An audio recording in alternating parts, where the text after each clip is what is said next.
The dust never settled in Hollow Ridge. It hung in the air like a permanent fog, clinging to the wooden storefronts and coating the windows of the saloon, where Ronan Vale now sat bleeding onto the floorboards. His shoulder screamed with each shallow breath, the bullet lodged somewhere between muscle and bone, and the warm trickle of blood soaking through his shirt told him he had minutes, maybe less, before shock took him under. Around him, the saloon had gone silent, except for the ringing in his ears and the slow creak of a door swinging on broken hinges. Dax Mercer lay 3 feet away, face down in a spreading pool of his own making. The man who'd ridden beside Ronan for 8 months, the man who'd shared campfires and jokes and the last of the whiskey on cold nights when the wind cut through the canyon like a knife. The man who'd just tried to kill him. Ronan's revolver was still in his hand, smoke curling from the barrel. He didn't remember firing, didn't remember anything except the flash of Dax's gun coming up fast and the explosion of sound that turned the world sideways. Instinct had pulled the trigger, training older than memory. And now Dax was dead, and Ronan was staring at the business end of 6 rifles pointed at his chest. "Don't move." The voice came from the doorway, calm and cold. Sheriff Silas Reed stepped into the saloon like a man walking into church, slow, deliberate, respectful of the silence. He was tall, lean in the way men get when they've spent years living on jerky and bad coffee. His badge caught the lamplight, a small piece of silver that might as well have been a death sentence. Ronan tried to speak, but his throat was dry. He swallowed blood and dust and managed a single word.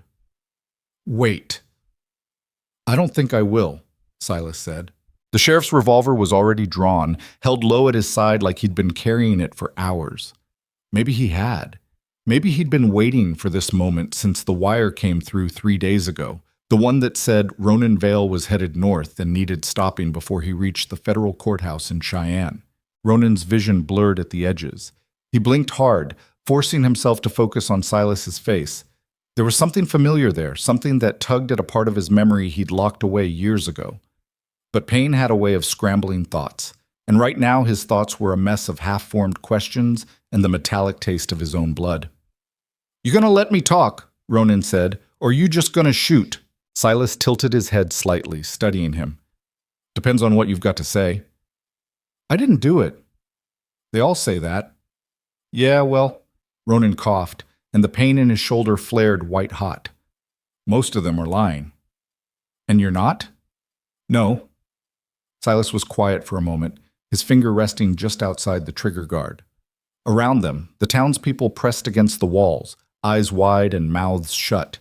Nobody moved, nobody breathed. The air felt thick enough to choke on. "Federal warrant says otherwise," Silas said finally. "Says you robbed a land office in Bitter Creek. Says you killed 2 clerks and a deputy. Says you've been running ever since." "Federal warrant's wrong." "You got proof of that?" Ronan shifted slightly, and every rifle in the room clicked at once. He froze, his good hand still gripping the revolver he knew he'd never get a chance to raise. "Easy," Silas said, though it wasn't clear if he was talking to Ronan or the men behind him. "I got proof," Ronan said through gritted teeth. "Inside my coat. You reach for that coat, and you're dead before your hand gets there." "Then I guess we got a problem." Silas stepped closer, his boots scuffing against the floor. He stopped just outside arm's reach, looking down at Ronan with an expression that was hard to read. Not angry, not sympathetic, just considering. "Who's the dead man?" Silas asked, nodding toward Dax. "Dax Mercer. He was riding with me." "Was he part of the Bitter Creek job?" "There was no Bitter Creek job. Not for me, anyway." "Then why'd he draw on you?" Ronan looked at Dax's body, at the hand still curled around the grip of his pistol, at the blood seeping into the cracks between the floorboards. 8 months. They'd crossed half the territory together, slept back-to-back on cold ground, watched each other's flanks when trouble came sniffing around their camp. And now this. "I don't know," Ronan said quietly, "but I'm going to find out." Silas crouched down, bringing himself level with Ronan's line of sight. Up close, the familiarity was stronger. The shape of his jaw. The scar above his left eyebrow. The way his eyes didn't quite match, one slightly darker than the other, like they'd been borrowed from 2 different faces. "You're not going to find out anything," Silas said, "because you're not walking out of here." You executing me without a trial? Warrant says dead or alive. I'm choosing dead. Ronan laughed, and it hurt worse than the bullet. That's the law you're upholding? That's the job. The job. Ronan spat blood onto the floor.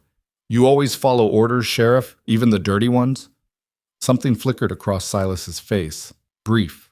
Almost invisible, but there. A crack in the mask. What makes you think they're dirty? Silas asked. Because I didn't rob Bitter Creek. Because the men who did are still walking free. And because the man who signed that warrant knows exactly where they are. Silas was quiet again, his gaze dropping to the pool of blood spreading beneath Ronan's shoulder. The silence stretched long enough that Ronan started wondering if the sheriff had already made his decision and was just waiting for the right moment to pull the trigger. Then Silas spoke, and his voice was so low that only Ronan could hear it. What's inside your coat? Ronan's heart kicked against his ribs. Proof. A ledger page. Names, dates, payments. Everything. Everything for what? Everything that'll burn the man who set me up. Silas stood slowly, his revolver still pointed at the floor. He looked at the men behind him, townspeople, and a couple of ranch hands who'd probably been drinking before the shooting started. Their faces were hard to read in the dim light, but Ronan could see the tension in their shoulders, the way their fingers hovered near triggers. Everybody out, Silas said. Nobody moved. I said out. His voice didn't rise, but the authority in it was unmistakable. This is law business now. You want to watch a man die, go find a hanging somewhere else. Slowly, reluctantly, the crowd began to shuffle toward the door. A few of them glanced back, curiosity and disappointment warring on their faces. But they went. One by one, they filtered into the street until only Silas and Ronan remained, alone with Dax's corpse and the smell of gunpowder hanging heavy in the air. Silas holstered his revolver. Ronan stared at him. What are you doing? Shut up and let me think. You're not gonna... I said shut up. Silas walked to the bar, grabbed a bottle of whiskey that hadn't been shattered by the gunfight, and came back. He knelt beside Ronan and pulled a knife from his belt. This is gonna hurt, Silas said. Before Ronan could respond, Silas cut away the fabric around the bullet wound, exposing torn flesh and a spreading bruise that looked black in the lamplight. Ronan hissed through his teeth, his vision swimming. Drink, Silas said, pressing the bottle into Ronan's good hand. Ronan drank. The whiskey burned going down, but it was a different kind of burn. Cleaner, sharper, almost welcome. He took another pull and felt the edges of the pain start to blur. Silas poured some of the whiskey directly onto the wound. Ronan nearly screamed, his hand clenched around the bottle hard enough to crack the glass, and for a moment the world went white. When his vision cleared, Silas was already wrapping the shoulder with strips of cloth torn from someone's abandoned coat. Bullet's still in there, Silas said. You need a doctor. I need to not get shot by a sheriff. You need both. Silas finished tying off the bandage and sat back on his heels, studying Ronan with that same unreadable expression. Let me see the proof, Silas said. Ronan hesitated. Once he handed over the ledger page, he had nothing left. No leverage, no insurance, just a bullet wound, and the word of a man he barely remembered from a life he'd tried to forget. But he was out of options. Moving slowly, painfully, Ronan reached inside his coat with his good hand and pulled out a folded piece of paper stained with travel and sweat. He held it out, and Silas took it without a word. The sheriff unfolded the page carefully, his eyes scanning the lines of cramped handwriting. Numbers, names, dates, transactions that didn't make sense unless you knew what you were looking for. And Ronan had spent 2 years learning exactly what to look for. Where'd you get this? Silas asked, still reading. Bitter Creek. Night of the robbery. You were there? I was there. But I didn't pull the trigger. Silas looked up, his expression shifting into something harder. Then who did? Victor Hale. The name hung in the air like a curse. Silas's jaw tightened. The federal marshal? The same. You're telling me a U.S. Marshal orchestrated a robbery and killed his own men? I'm telling you Victor Hale's been running a land theft operation for 3 years. He uses his authority to seize properties, falsifies records, sells the land to private buyers, and pockets the profit. Anyone who gets too close ends up dead or framed. The clerks in Bitter Creek figured it out. So Hale killed them, burned the office, and pinned it on me because I happened to be in town that night. Silas stared at the ledger page, his fingers gripping the edges hard enough to crease the paper. This is... He trailed off, shaking his head. If this is real, it's real. Then why didn't you take it to the authorities 2 years ago? I tried. Ronan's voice was flat, empty of everything except exhaustion. Turned out Hale had friends in every office between here and Denver. Every time I got close, someone tipped him off. So I ran. Kept running until I found someone who might actually listen. Who? Federal judge in Cheyenne, old-timer named Caldwell. He's clean, or at least he's not on Hale's payroll. And you were headed there? Still am? If you don't kill me first. Silas folded the ledger page and handed it back. Ronan took it, surprised, and slipped it carefully into his coat. I'm not going to kill you, Silas said. Why not? Silas stood, brushing dust from his knees. He walked to the window and looked out at the street, where lamplight spilled across the dirt and shadows moved behind curtains. Because I know who you are, Silas said quietly. Ronan went still. What? I know who you are, Ronan. Or should I say... Silas turned from the window, and when he spoke again, his voice carried the weight of something old and broken. Should I say Ethan Cross? The name hit Ronan like a second bullet. Ethan Cross. A name he hadn't heard in 25 years. A name buried beneath dirt and time, and the kind of violence that reshaped a person from the inside out. A name that belonged to a boy who died long before Ronan Vale was born. How do you... Ronan's voice cracked. He swallowed hard and tried again. How do you know that name? Silas smiled, but there was no warmth in it. Just recognition. Just the tired acknowledgement of something neither of them had wanted to face. Because I was there, Silas said. Fort Dawson, 1851. You were 9 years old. I was 11. The memories came flooding back, sharp and immediate. A frontier settlement on the edge of nowhere. Wooden cabins that barely kept out the cold. Families who'd come west looking for land and found only hardship and hunger. And 2 boys, Ethan Cross and a kid named Silas Reed, who'd survived together when survival meant stealing food from supply wagons and sleeping in barns to avoid drunken fathers. You remember, Silas said. It wasn't a question. Ronan nodded slowly. I remember. Then you remember what happened. Yeah, I remember. The fire, the raid, the night the Cheyenne came through and burned half the settlement to ash. Ethan and Silas had hidden in a root cellar while the world burned above them, listening to screams and gunfire and the sound of their childhood ending in flames. We went different ways after that, Silas said. You disappeared into the territory. I ended up in an orphanage in St. Louis. Took me 15 years to work my way back west. And now you're a sheriff. And now I'm a sheriff. Silas crossed his arms, leaning against the window frame. And you're an outlaw. I'm not... I know. I believe you. Silas glanced at Dax's body. But that doesn't change what's happening here. Hale's got a warrant out on you. He's got resources. He's got authority. And if what you're saying is true, he's got a lot to lose if you make it to Cheyenne. So what are you going to do? Silas was quiet for a long moment, his gaze distant. I don't know yet, he said finally. But I'm not killing you. Not tonight. Ronan let out a breath he didn't know he'd been holding. Relief and suspicion tangled in his chest, fighting for space. Why? Ronan asked. Why help me? Because I owe you. You don't owe me anything. Yeah, I do. Silas pushed off from the window and walked back to where Ronan sat slumped against the wall. Fort Dawson. The night of the fire. You pulled me out of that cellar when the roof started to collapse. You could have run, should have run, but you didn't. Ronan remembered the smoke, the heat, the beam that had pinned Silas's leg. The choice between saving himself and dragging a kid he barely knew through the flames. That was a long time ago, Ronan said. Doesn't matter. A debt's a debt. Even if paying it costs you your badge? Silas smiled grimly. Especially then. He offered his hand, and after a moment's hesitation, Ronan took it. Silas pulled him to his feet, and the world tilted sideways before settling into a manageable blur. The pain in Ronan's shoulder was a dull roar now, muted by whiskey and adrenaline, and the strange comfort of standing next to someone who knew his real name. We need to move fast, Silas said. Hale's probably already on his way here. How would he know? Because Dax told him. Ronan looked at the body on the floor. What? Silas walked over to Dax and crouched down, rifling through the dead man's pockets. He pulled out a folded telegram, scanned it quickly, and handed it to Ronan.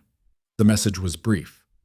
4 lines of text that rewrote the last 8 months of Ronan's life. Vale headed north. Stop him, Hollow Ridge. Payment on delivery. VH. Ronan's hands shook. He sold me out. Looks that way. For how long? Does it matter? It didn't. Not really. But the betrayal still burned, hot and bitter, mixing with the pain in his shoulder until he couldn't tell where one ended and the other began. Hale'll come for the body, Silas said. He'll want proof you're dead. When he doesn't get it, he'll come looking. Let him come. You're in no shape to fight. Then patch me up. Silas studied him for a moment, then nodded. There's a doctor 2 streets over. I'll take you there. But after that, you need to lay low. Stay out of sight until we figure out our next move. Our next move? You think I'm letting you ride to Cheyenne alone? Hale will have men watching every road between here and the courthouse. So what do you suggest? It's us. We wait. Let Hale come to us. And when he does, Silas checked the cylinder of his revolver, snapped it shut. We make sure he doesn't leave. Ronan wanted to argue, wanted to say this wasn't Silas's fight. But the truth was, he needed help, and Silas was offering it, not out of duty or fear, but out of something older and harder to name. All right, Ronan said. But if this goes south, it won't. If it does, you walk away. You don't go down with me. Silas smiled. I didn't pull you out of that fire just to watch you burn now. They left the saloon through the back door, stepping into an alley that smelled of horse manure and rotting wood. The night air was cold, cutting through Ronan's shirt and making the wound in his shoulder throb with fresh intensity. He gritted his teeth and followed Silas into the shadows, leaving Dax Mercer's body behind to stiffen in the dark. The doctor's house was a small clapboard structure wedged between a general store and a livery stable. Silas knocked twice, waited, then knocked again in a pattern that sounded deliberate. The door opened a crack, and a woman's face appeared, middle-aged, sharp-eyed, suspicious. Silas, she said, it's past midnight. I know, Martha. I need a favor. She looked past him at Ronan, taking in the blood-soaked bandage and the way he leaned heavily against the wall. Gunshot? She asked. Yeah. He gonna cause me trouble? Not if I can help it. Martha sighed and opened the door wider. Get him inside before someone sees. They moved quickly into a back room that smelled of carbolic acid and old books. Martha lit a lamp and gestured for Ronan to sit on a wooden examination table. He did slowly, every movement sending fresh waves of pain through his shoulder. This is going to hurt, Martha said, echoing Silas's earlier words. So I've heard. She worked efficiently, cutting away the makeshift bandage and probing the wound with instruments that gleamed in the lamplight. Ronan clenched his jaw and stared at the ceiling, counting cracks in the plaster to keep from screaming. Bullets lodged against the bone, Martha said. I can get it out, but you're going to be useless for a week, maybe more. I don't have a week. Then you're going to be in a lot of pain. She pulled the bullet, and Ronan nearly passed out. The world narrowed to a single point of white-hot agony, and when it finally faded, he found himself lying flat on the table with Silas holding his good arm and Martha stitching the wound closed. Stay still, she said, unless you want this to get infected. Ronan stayed still. When she finished, Martha wrapped the shoulder in clean bandages and stepped back, wiping her hands on a cloth. He needs rest, she told Silas, and he needs to keep that wound clean. No riding, no fighting, no stupidity. I'll do my best, Silas said. Your best usually ends with someone bleeding on my table. I appreciate the vote of confidence. Martha looked at Ronan. You got a name? Ronan. Well, Ronan, you're lucky that bullet didn't hit anything vital, but you push yourself too hard and you'll tear those stitches. You tear those stitches and you'll bleed out before I can fix you again. Understand? Understood. She handed Silas a small bottle. Laudanum, for the pain. Don't let him take more than 2 drops every 4 hours. Silas pocketed the bottle. Thanks, Martha. Don't thank me. Just don't bring him back. They left the way they came, slipping into the alley as the first light of dawn began to creep over the eastern horizon. The town was still quiet, but it wouldn't stay that way for long. News of the shooting would spread fast, and with it, questions that Silas wouldn't be able to answer without lying. "Where to now?" Ronan asked. "Hotel, 2 blocks west. I've got a room there." "And if someone sees me?" "Then we deal with it." They walked in silence, keeping to the shadows. Ronan's shoulder throbbed with every step, but the laudanum was starting to take effect, dulling the pain to something almost manageable. By the time they reached the hotel, exhaustion had settled into his bones like lead. Silas led him up a narrow staircase to a second-floor room barely big enough for a bed and a chair. Ronan collapsed onto the mattress and closed his eyes, feeling the world spin beneath him. "Get some sleep," Silas said. "I'll keep watch." "You don't have to." "I'm keeping watch." Ronan didn't argue. He was too tired, too hurt, too hollowed out by betrayal and blood loss and the weight of a name he'd tried to bury. As he drifted toward unconsciousness, he heard Silas settle into the chair by the window, the faint click of a revolver being checked and loaded. And for the first time in 2 years, Ronan Vale, Ethan Cross, whoever he was now, allowed himself to believe that maybe, just maybe, he wasn't alone anymore. Ronan woke to the sound of voices downstairs and the dull ache in his shoulder reminding him that yesterday's nightmare hadn't been a dream. Sunlight slanted through the thin curtains, painting stripes across the bare wooden floor. He tried to sit up and immediately regretted it. The stitches pulled tight, sending a sharp spike of pain through his chest that made his breath catch. Easy. Silas was still in the chair by the window, though he looked like he hadn't slept. Dark circles shadowed his eyes, and his hand rested on the grip of his revolver like it had been there all night. "You move too fast, you'll tear Martha's work apart." "What time is it?" "Past 9. You were out for about 6 hours. Ronan pressed his good hand against the mattress and pushed himself upright more carefully this time. The room tilted briefly before settling. His mouth tasted like copper and old whiskey, and his head felt stuffed with cotton. "Anyone come looking?" he asked. "Few people ask questions. I told them there was a shooting at the saloon, and the gunman didn't make it." "They believe you?" "They didn't have much choice." Silas stood and walked to a small basin on the dresser, splashing water on his face. "But word's gonna spread. By noon, everyone in Hollow Ridge will know something happened. By nightfall, someone will connect it to you." "And Hale?" "No sign yet. But he'll come. Question is when." Ronan swung his legs off the bed, testing his balance. The laudanum had worn off, leaving behind a raw, grinding pain that radiated from his shoulder down through his ribs. He needed more, but Martha's warning echoed in his head. 2 drops every 4 hours. He'd already lost too much time. "I need to keep moving," Ronan said. "Every hour I sit here is an hour Hale gets closer. You're not going anywhere on that shoulder. Watch me." "I'm serious, Ronan. Or Ethan. Whichever name you're using today." Silas turned from the basin, his expression hard. "You ride out now. You'll make it maybe 10 miles before you fall off your horse. Then you'll be bleeding in a ditch somewhere and Hale will find you before the coyotes do." Ronan knew he was right. Hated it, but knew it. The truth was, he could barely stand without the room spinning. Riding was out of the question. "So what do you suggest?" Ronan asked, hearing the edge in his own voice. "Wait here like a cornered animal?" "I suggest we think this through instead of charging headfirst into a bullet."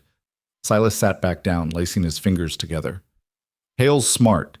He won't come in guns blazing. He'll play it careful, use his authority to corner you legally before he makes his move." "You think he'll try to arrest me?" "I think he'll try to kill you and make it look legal. Federal warrant gives him cover, self-defense, resisting arrest. He's got a dozen ways to justify putting you in the ground." Ronan ran his good hand through his hair, grimacing as the movement jostled his shoulder. "Then we need leverage, something that keeps him from pulling the trigger." "The ledger page." "It's not enough. 1 page of numbers won't stop him if he decides to end this quick." "It will if the right people see it." Ronan looked at Silas. "What are you thinking?" "There's a telegraph office 2 streets over. We send that ledger to your judge in Cheyenne. What was his name?" "Caldwell?" "We send it to Caldwell, get it on record. Then even if Hale kills you, the evidence is already out there." It wasn't a bad plan. but it had holes big enough to ride a horse through. Hale controls the telegraph lines in half the territory, Ronan said. He's got operators on his payroll.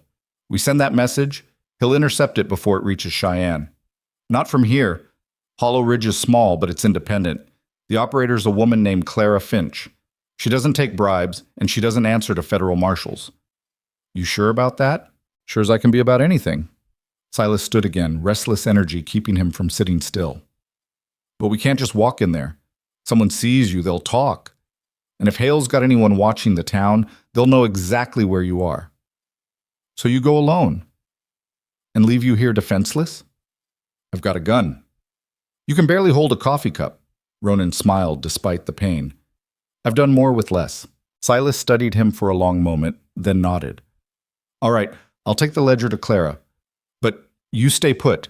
Lock the door behind me. Don't answer for anyone except Martha, and only if she knocks 3 times. 3 times. Got it.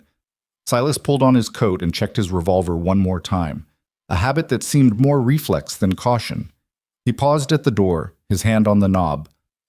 If something goes wrong, it won't. If it does, Silas continued, ignoring the interruption, you take the back stairs and head for the livery. There's a bay mare in the 3rd stall. She's fast and she knows the trails north. You ride hard, don't stop until you're past the county line. You planning on something going wrong? I'm planning for everything. He left, and Ronan heard the key turn in the lock from the outside. The room felt smaller with Silas gone, the walls pressing in like they were trying to squeeze the air out of his lungs. He stood slowly, using the bedpost for support, and limped to the window. The street below was waking up. A few shopkeepers swept their storefronts. A wagon rolled past, loaded with lumber. Normal life continuing like nothing had happened, like a man hadn't died in the saloon last night, like the whole territory wasn't about to come down around their ears. Ronan watched Silas cross the street and disappear around the corner toward the telegraph office. Then he turned away from the window and sat back on the bed, his mind racing through possibilities and probabilities. Dax's betrayal still burned. 8 months of shared campfires and close calls, and the whole time Dax had been working for Hale, feeding him information, leading Ronan into a trap. The telegram had said payment on delivery, which meant Dax had expected money for turning Ronan in. Blood money. 30 pieces of silver dressed up as frontier justice. Ronan wondered when it had started. Had Dax been working for Hale from the beginning? Or had he been turned somewhere along the trail, bought off with promises of gold and a clean slate? Not that it mattered now. Dead men didn't explain their choices. The minutes crawled past. Ronan counted them by the shadows moving across the floor, each one feeling like an hour. His shoulder throbbed in rhythm with his pulse, a steady drumbeat of pain that the laudanum bottle on the dresser kept whispering about. 2 drops. Just 2 drops, and the pain would fade to something manageable. He reached for the bottle, then stopped. Footsteps in the hallway. Ronan's hand went to his revolver, pulling it free from the holster draped over the bedpost. The footsteps stopped outside his door. A pause. Then 3 knocks, slow and deliberate. Martha. Ronan relaxed slightly but didn't holster the gun. He crossed to the door, unlocked it with his good hand, and pulled it open a crack. It wasn't Martha. A man stood in the hallway, tall, broad-shouldered, wearing a dark coat and a flat-brimmed hat that shadowed his face. He had the look of someone who'd spent years in the saddle, all hard angles and weathered skin, and pinned to his coat was a deputy marshal's badge. "Ronan Vale?" the man asked. Ronan didn't answer. His mind raced through options, none of them good. The revolver was in his hand but hidden behind the door. If he moved fast, he might get a shot off before the deputy drew. But in his condition, fast wasn't fast enough. "I'm Deputy Marshal Frank Larson," the man said. "I need to ask you some questions about last night." "Sheriff already handled it." "I'm sure he did, but I answer to a different authority." "Victor Hale." Larson's expression didn't change. "Marshal Hale sent me ahead to assess the situation. He'll be here by nightfall." So Hale was coming. The trap was closing faster than Ronan had expected. "I don't have anything to say to you," Ronan said. "That's your right, but I'm going to need you to come with me anyway." "On what charge?" "Federal warrant for robbery and murder. You know the one." "That warrant's a lie." "Maybe it is. Maybe it isn't. Either way, you're coming with me until Marshal Hale sorts it out." Ronan's grip tightened on the revolver. And if I refuse? Larson's hand drifted toward his own gun, casual but deliberate. Then this gets complicated for both of us. They stood there, separated by 3 feet of hallway and the width of an open door. Ronan could see the calculation happening behind Larson's eyes, weighing the risk, measuring the angles, deciding how much blood he was willing to spill in a hotel corridor. "You're wounded," Larson said. "I can see the bandage through your shirt. You draw on me, you might get 1 shot off before you pass out. That sound like a winning hand to you?" "Depends on where my shot lands." Larson smiled, but it didn't reach his eyes. "I like you, Vale. You got spine, but spine doesn't stop bullets, and you're in no shape for a fight. So how about we do this civilized? You come with me, we wait for Marshal Hale, and we let the law handle it proper." "The law." Ronan's laugh was bitter. "That's rich coming from one of Hale's men. I don't know what you think you know about Marshal Hale. I know he's a murderer and a thief. I know he framed me for a crime he committed. And I know you're either part of it or too stupid to see what's right in front of you." Larson's smile faded. "That's a serious accusation."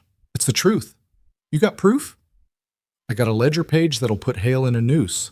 Then you should have no problem showing it to him when he gets here." "Sure. Right before he kills me and burns the evidence." Larson was quiet for a moment, his gaze locked on Ronan's face.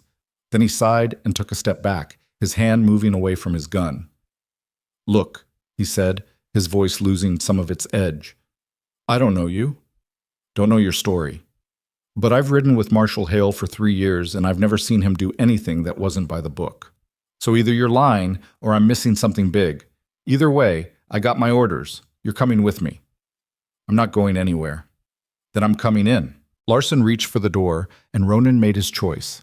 He swung the door open hard, slamming it into Larson's shoulder and driving him back against the opposite wall. The deputy grunted, surprised, and Ronan raised his revolver. But his injured shoulder betrayed him. The movement sent a jagged spike of pain through his chest, and his aim wavered. Larson saw the opening and lunged forward, grabbing Ronan's wrist and twisting. The gun clattered to the floor. They grappled in the narrow hallway, Ronan trying to break free while Larson worked to pin him against the wall.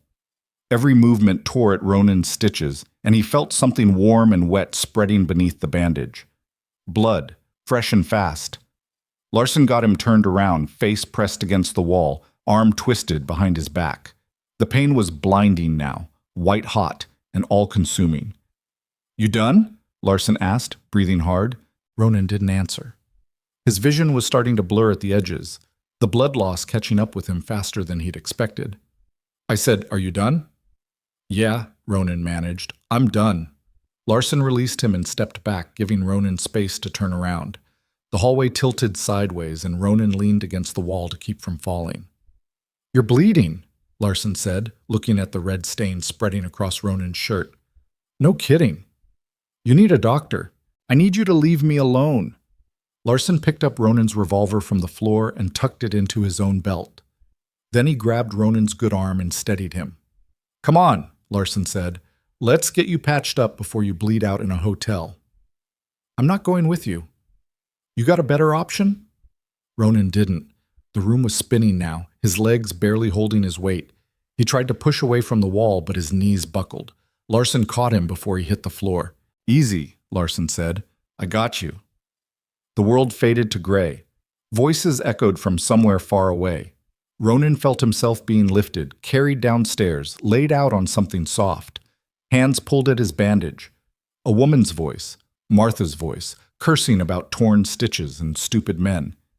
When he came back to himself, he was lying on Martha's examination table again, and Silas was standing over him with an expression that was half concern, half anger. "What the hell happened?" Silas asked. "Deputy showed up," Ronan said, his voice thick.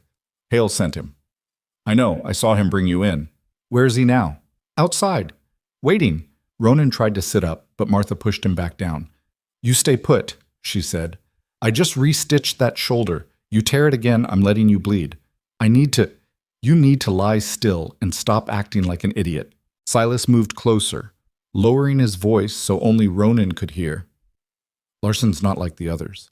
He's actually following protocol. Wants to hold you until Hale arrives, then let the marshal handle it official." That's exactly what Hale wants. I know, but Larson doesn't. He thinks he's doing his job. So what do? We don't have many options. You're in no shape to run, and if I try to stop Larson, it'll look like I'm obstructing a federal investigation. Ronan closed his eyes, feeling the exhaustion pulling at him like a current. Did you get the ledger to the telegraph office? Clara sent it, but it'll take a day, maybe two, for Caldwell to receive it and respond. We need to buy time. How? I don't know yet, but I'm working on it. Martha finished with the bandage and stepped back, wiping her hands. He's lost too much blood. He needs rest, not whatever foolishness you two are planning. We're not planning anything, Silas said. Then you're dumber than I thought. She looked at Ronan. You've got maybe one more fight left in you before your body gives out. Make it count. She left the room, and Silas pulled up a chair, sitting beside the examination table. Tell me about the ledger, Silas said quietly. What exactly is on that page? Ronan's mind felt sluggish, the blood loss making it hard to focus. But the ledger was burned into his memory. He'd spent 2 years studying it, memorizing every line. Transaction records, Ronan said. Land seizures in 6 different counties. Dates, locations, amounts paid, all of it tied back to Hale through shell companies and fake buyers. And you're sure it's enough to convict him? If it reaches the right people, yeah, it's proof of conspiracy, fraud, and theft. Add in the murders in Bitter Creek, and Hale's looking at a rope. Assuming anyone believes it, Caldwell will. He's been investigating Hale for months, but couldn't get solid evidence. This page is what he needs. Silas was quiet, thinking. Hale knows you have it? He knows I have something. Otherwise, he wouldn't have sent Dax to stop me. And now he's sent Larson.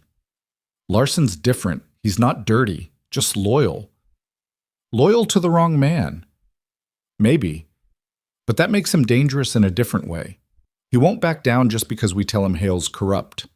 He'll need proof. We could show him the ledger. Ronan shook his head. Too risky.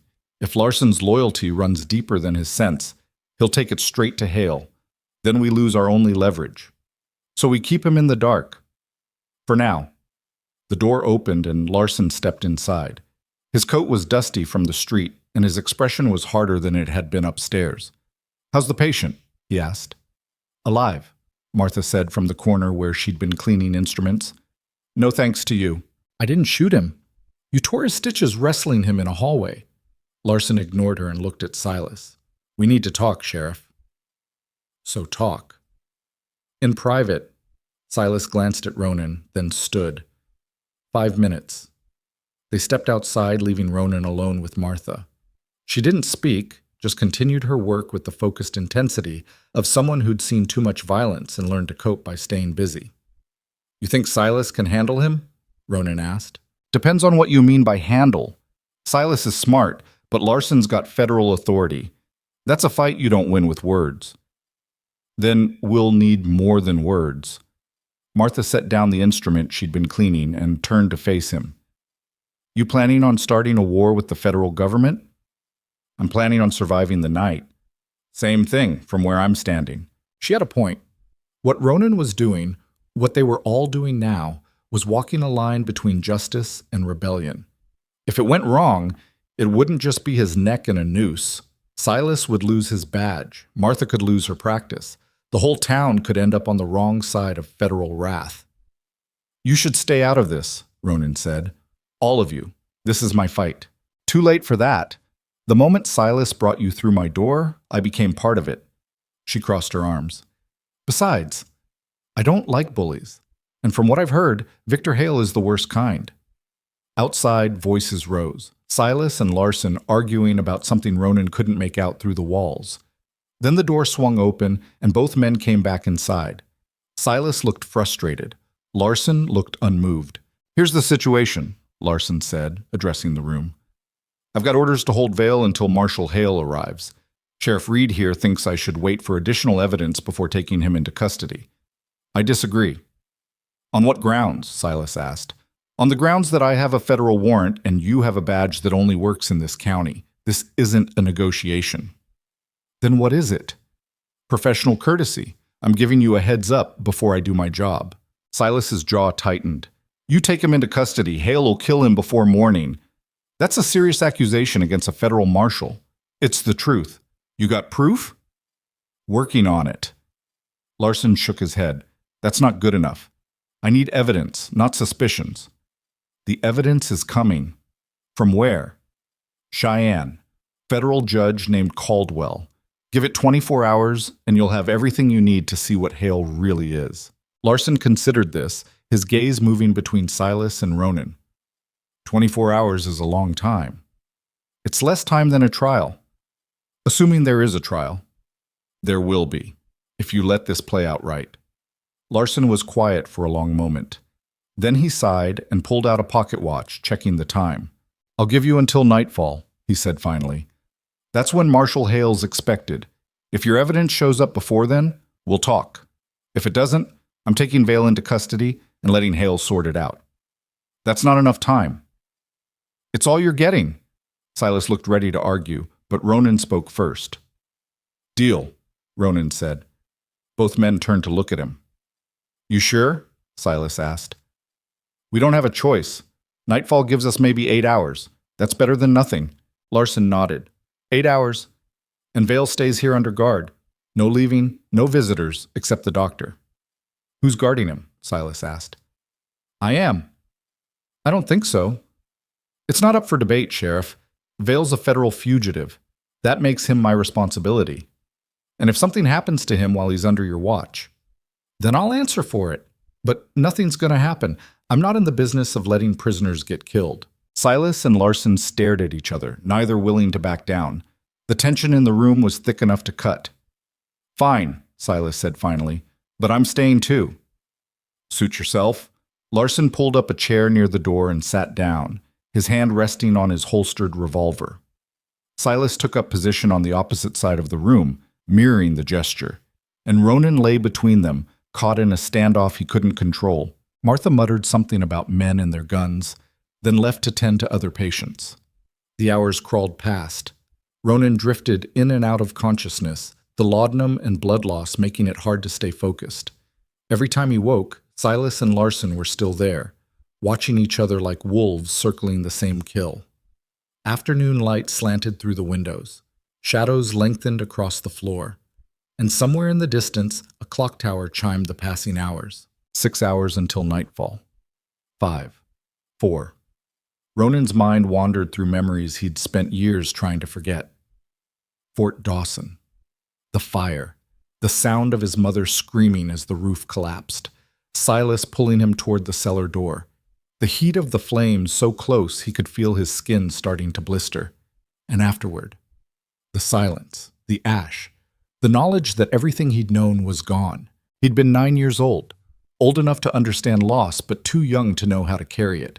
So he'd buried it beneath a new name and a hard exterior, becoming someone else entirely. Ronan Vale, the gunslinger, the drifter, the man who didn't need anyone because needing people meant losing them. But here he was, 25 years later, lying on a doctor's table while two men argued over whether he deserved to live or die. And the strangest part was that one of them, Silas, was someone from that buried life. Someone who'd known Ethan Cross before Ronan Vale existed. You awake? Silas's voice cut through the fog. Ronan opened his eyes. Yeah. We need to talk about what happens when Hale gets here. Larson shifted in his chair. Whatever you're planning, don't. I'm not planning anything, Silas said. I'm just preparing for possibilities. The only possibility is that I hand Vale over to Marshal Hale and we let federal law take its course. Even if that law is corrupt? You keep saying that, but I haven't seen any proof. You will, soon. Larson stood, his patience clearly wearing thin. I'm done with this. Either show me something concrete or stop wasting my time. Silas looked at Ronan. There was a question in his eyes, an unspoken decision hanging in the air. Ronan knew what he was asking. Should they risk it? Show Larson the ledger and hope his loyalty to justice was stronger than his loyalty to Hale? Or keep it hidden and gamble that Caldwell's response would arrive before nightfall? Show him, Ronan said. You sure? No, but we're out of options. Silas reached into his coat and pulled out the folded ledger page. He handed it to Larson, who took it with obvious skepticism. What is this? Larson asked. Proof, Silas said. Read it. Larson unfolded the page and scanned the contents. His expression didn't change at first. Then his eyes narrowed, and he read it again more slowly. Where did you get this? Larson asked. Bitter Creek, Ronan said. The night of the robbery. This is... Larson trailed off, still reading. These are transaction records. For illegal land seizures, all tied back to Victor Hale. Larson looked up, his face hard to read. You're telling me Marshal Hale orchestrated this? I'm telling you he's been running a land theft operation for 3 years. Those names on that page, half of them are dead. The other half are on his payroll. And the Bitter Creek robbery? A cover-up. The clerks figured out what Hale was doing, so he killed them and burned the office. Then he pinned it on me because I was convenient. Larson stared at the ledger, his jaw working. If this is real, it's real, Silas said. And we've already sent a copy to Federal Judge Caldwell in Cheyenne. He's investigating Hale. This is the evidence he needs. Larson folded the page carefully and handed it back. I need to think. Think fast, Silas said, because Hale will be here in less than 4 hours, and when he arrives, he's going to want Vale dead. I won't let that happen. Can you stop it? Larson didn't answer. He walked to the window and stared out at the street, his shoulders tense. The silence stretched. Ronan could feel the weight of the moment pressing down on all of them, the choice that would determine whether any of them survived the night. Finally, Larson spoke. I need to verify this, he said. Demo, send a wire to Cheyenne myself. Confirm Caldwell's investigation. There's no time, Silas said. Then we make time. Larson turned from the window, his expression set. I'm not taking Vale into custody. Not yet. But I'm not letting him go either. We wait for confirmation from Cheyenne. If Caldwell backs up your story, I'll stand with you against Hale. If he doesn't... Larson's hand drifted to his gun. Then we finish this the way it started. It wasn't the answer Ronan had wanted, but it was better than nothing. All right, Silas said, but we do it smart. You send that wire, Hale might intercept it. Then I'll send it through a different channel. I've got contacts in the Marshal Service who aren't on Hale's leash. You sure about that? Sure as I can be. Larson headed for the door, then paused. If you're lying to me, if this ledger is fake or Caldwell doesn't back you up, I'll put you both in the ground myself. Understood? Understood, Silas said. Larson left, and the door clicked shut behind him. Ronan exhaled slowly, feeling the tension drain from his muscles. Think he'll actually help? I think he's honest. Whether that's enough? Silas shrugged. We'll find out soon. And if it's not, then we fight, and hope we're still standing when the dust settles. Ronan closed his eyes, exhaustion pulling at him again.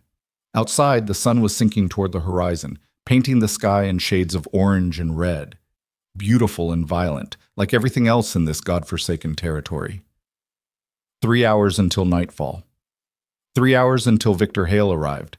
And somewhere between now and then, Ronan would find out if truth was enough to stop a bullet. The sun was halfway to the horizon when Larson returned, his face drawn tight with something that looked like anger, or maybe just the weight of a decision he hadn't wanted to make.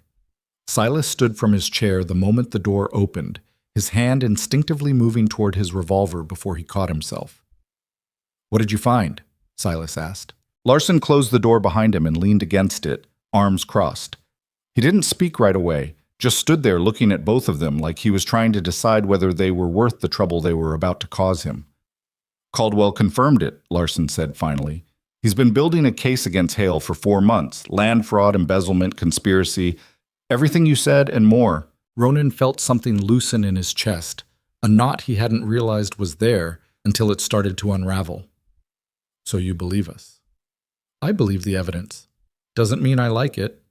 Larson pushed off from the door and walked to the window, staring out at the street where shadows were growing longer. I've ridden with Hale for 3 years. Trusted him. Looked up to him, if I'm being honest. And now you're telling me he's been dirty the whole time. Not the whole time, Ronan said. Men don't usually start corrupt. They just slide into it. One compromise at a time until they can't see the line anymore. Larson turned from the window. That's supposed to make me feel better? It's supposed to be the truth. The truth? Larson laughed, but there was no humor in it. The truth is I've spent 3 years enforcing warrants for a man who's been using me to cover his crimes. That about sum it up?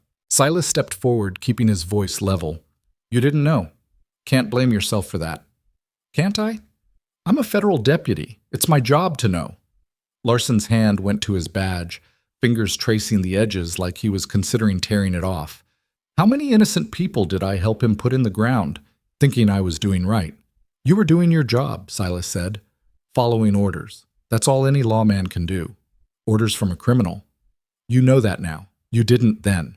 The distinction seemed to matter less to Larson than it should have. He looked like a man who'd just watched his whole world crack down the middle, and Ronan knew that feeling better than most. He'd felt it himself 2 years ago when he'd realized the law he'd tried to reach was the same law hunting him down. What happens when Hale gets here? Ronan asked. Larson was quiet for a moment, then straightened his shoulders like he was putting on armor. We arrest him. On what authority? Federal Judge Caldwell's. He sent authorization through the wire, said if the evidence checked out, I had the power to detain Hale pending a full investigation. Larson pulled a folded telegram from his coat and handed it to Silas. It's all there. Official and legal. Silas read it quickly, then looked up. This gives you the right to arrest a federal marshal? It gives me the right to arrest anyone Caldwell suspects of corruption. Hale's at the top of that list. He won't come quietly. I know. He'll have men with him. I know that too. Ronan pushed himself upright on the examination table, ignoring the protest from his shoulder. How many men are we talking about? Last I heard, he was traveling with 3 deputies. Could be more by now. Larson met Ronan's eyes. You thinking of fighting? I'm thinking I didn't survive 2 years on the run just to die in a doctor's office. You're in no condition to fight. I'm in worse condition to run. Silas moved between them, his expression caught somewhere between frustration and resignation. Both of you need to think this through. We're talking about going up against a federal marshal and his deputies. Even with Caldwell's authorization, this could go sideways fast. It's already sideways, Larson said. Question is whether we try to straighten it out or let Hale keep bending it until it breaks. And if we fail, then we're dead or worse, but at least we went down doing the right thing. Silas looked at Ronan, and something unspoken passed between them. A memory maybe, or just the recognition that they'd both been in impossible situations before and survived by refusing to quit. All right, Silas said. We make a stand. But we do it smart. Fortify a position, control the terrain, make Hale come to us on our terms. Where? Larson asked. Sheriff's office, stone walls, limited entry points, clear sight lines down the main street. That's your office. You sure you want to turn it into a battleground? Rather that than a graveyard. Larson considered this, then nodded. We'll need to move Vale there without drawing attention. If Hale's got anyone watching the town, they'll report back the moment they see him. We move after dark, Silas said. Less than 2 hours from now. Use the back alleys, avoid the main street. And if someone sees us anyway, then we deal with it. Ronan slid off the examination table, testing his legs. They held, barely. The pain in his shoulder was a constant throb now, dulled by laudanum, but still present enough to remind him that he was operating on borrowed time. I can walk, Ronan said. That's not the same as fight, Martha's voice came from the doorway. She'd been listening, apparently. You tear those stitches again, you'll bleed out before the shooting even starts. Then I won't tear them. That's not how it works, and you know it. She crossed the room and grabbed his good arm, steadying him. But I know better than to argue with stubborn men, so here's what you're going to do. You're going to take this. She pressed a small flask into his hand. Laudanum mixed with whiskey, enough to keep the pain manageable without making you useless. You drink it slow, understand? Not all at once. Understood. And you? She turned to Silas. You keep him alive long enough for this to matter. I didn't spend half the night stitching him up just to have him die in a gunfight. I'll do my best. Your best better be good enough. She left without another word, and the 3 men stood in the silence she left behind. Outside, the light was fading faster now, the sky turning from orange to purple to the deep blue that came just before full dark. We should get ready, Larson said. Hale could arrive early. Silas moved to the door, checking the street. I'll gather what we need. Extra ammunition, rifles if we can find them. We're going to be outnumbered, so we need every advantage. I've got a rifle at the hotel, Ronan said. Winchester, belonged to Dax. The name hung in the air for a moment. Dax. The man who'd betrayed him. The man whose death had started all of this. "I'll get it," Silas said. "You two stay here until I come back." He slipped out into the gathering darkness, leaving Ronan alone with Larson. The deputy stood by the window, watching the street with the focused intensity of someone who'd spent years learning to spot trouble before it arrived. "You really think this'll work?" Ronan asked. Larson didn't turn from the window. "I think we're about to find out if justice means anything when it's up against power.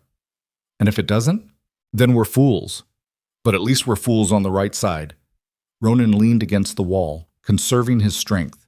His mind kept circling back to Dax, to the telegram that had spelled out the betrayal in 4 simple lines. Payment on delivery. Like Ronan's life was just another transaction, another piece of property to be bought and sold.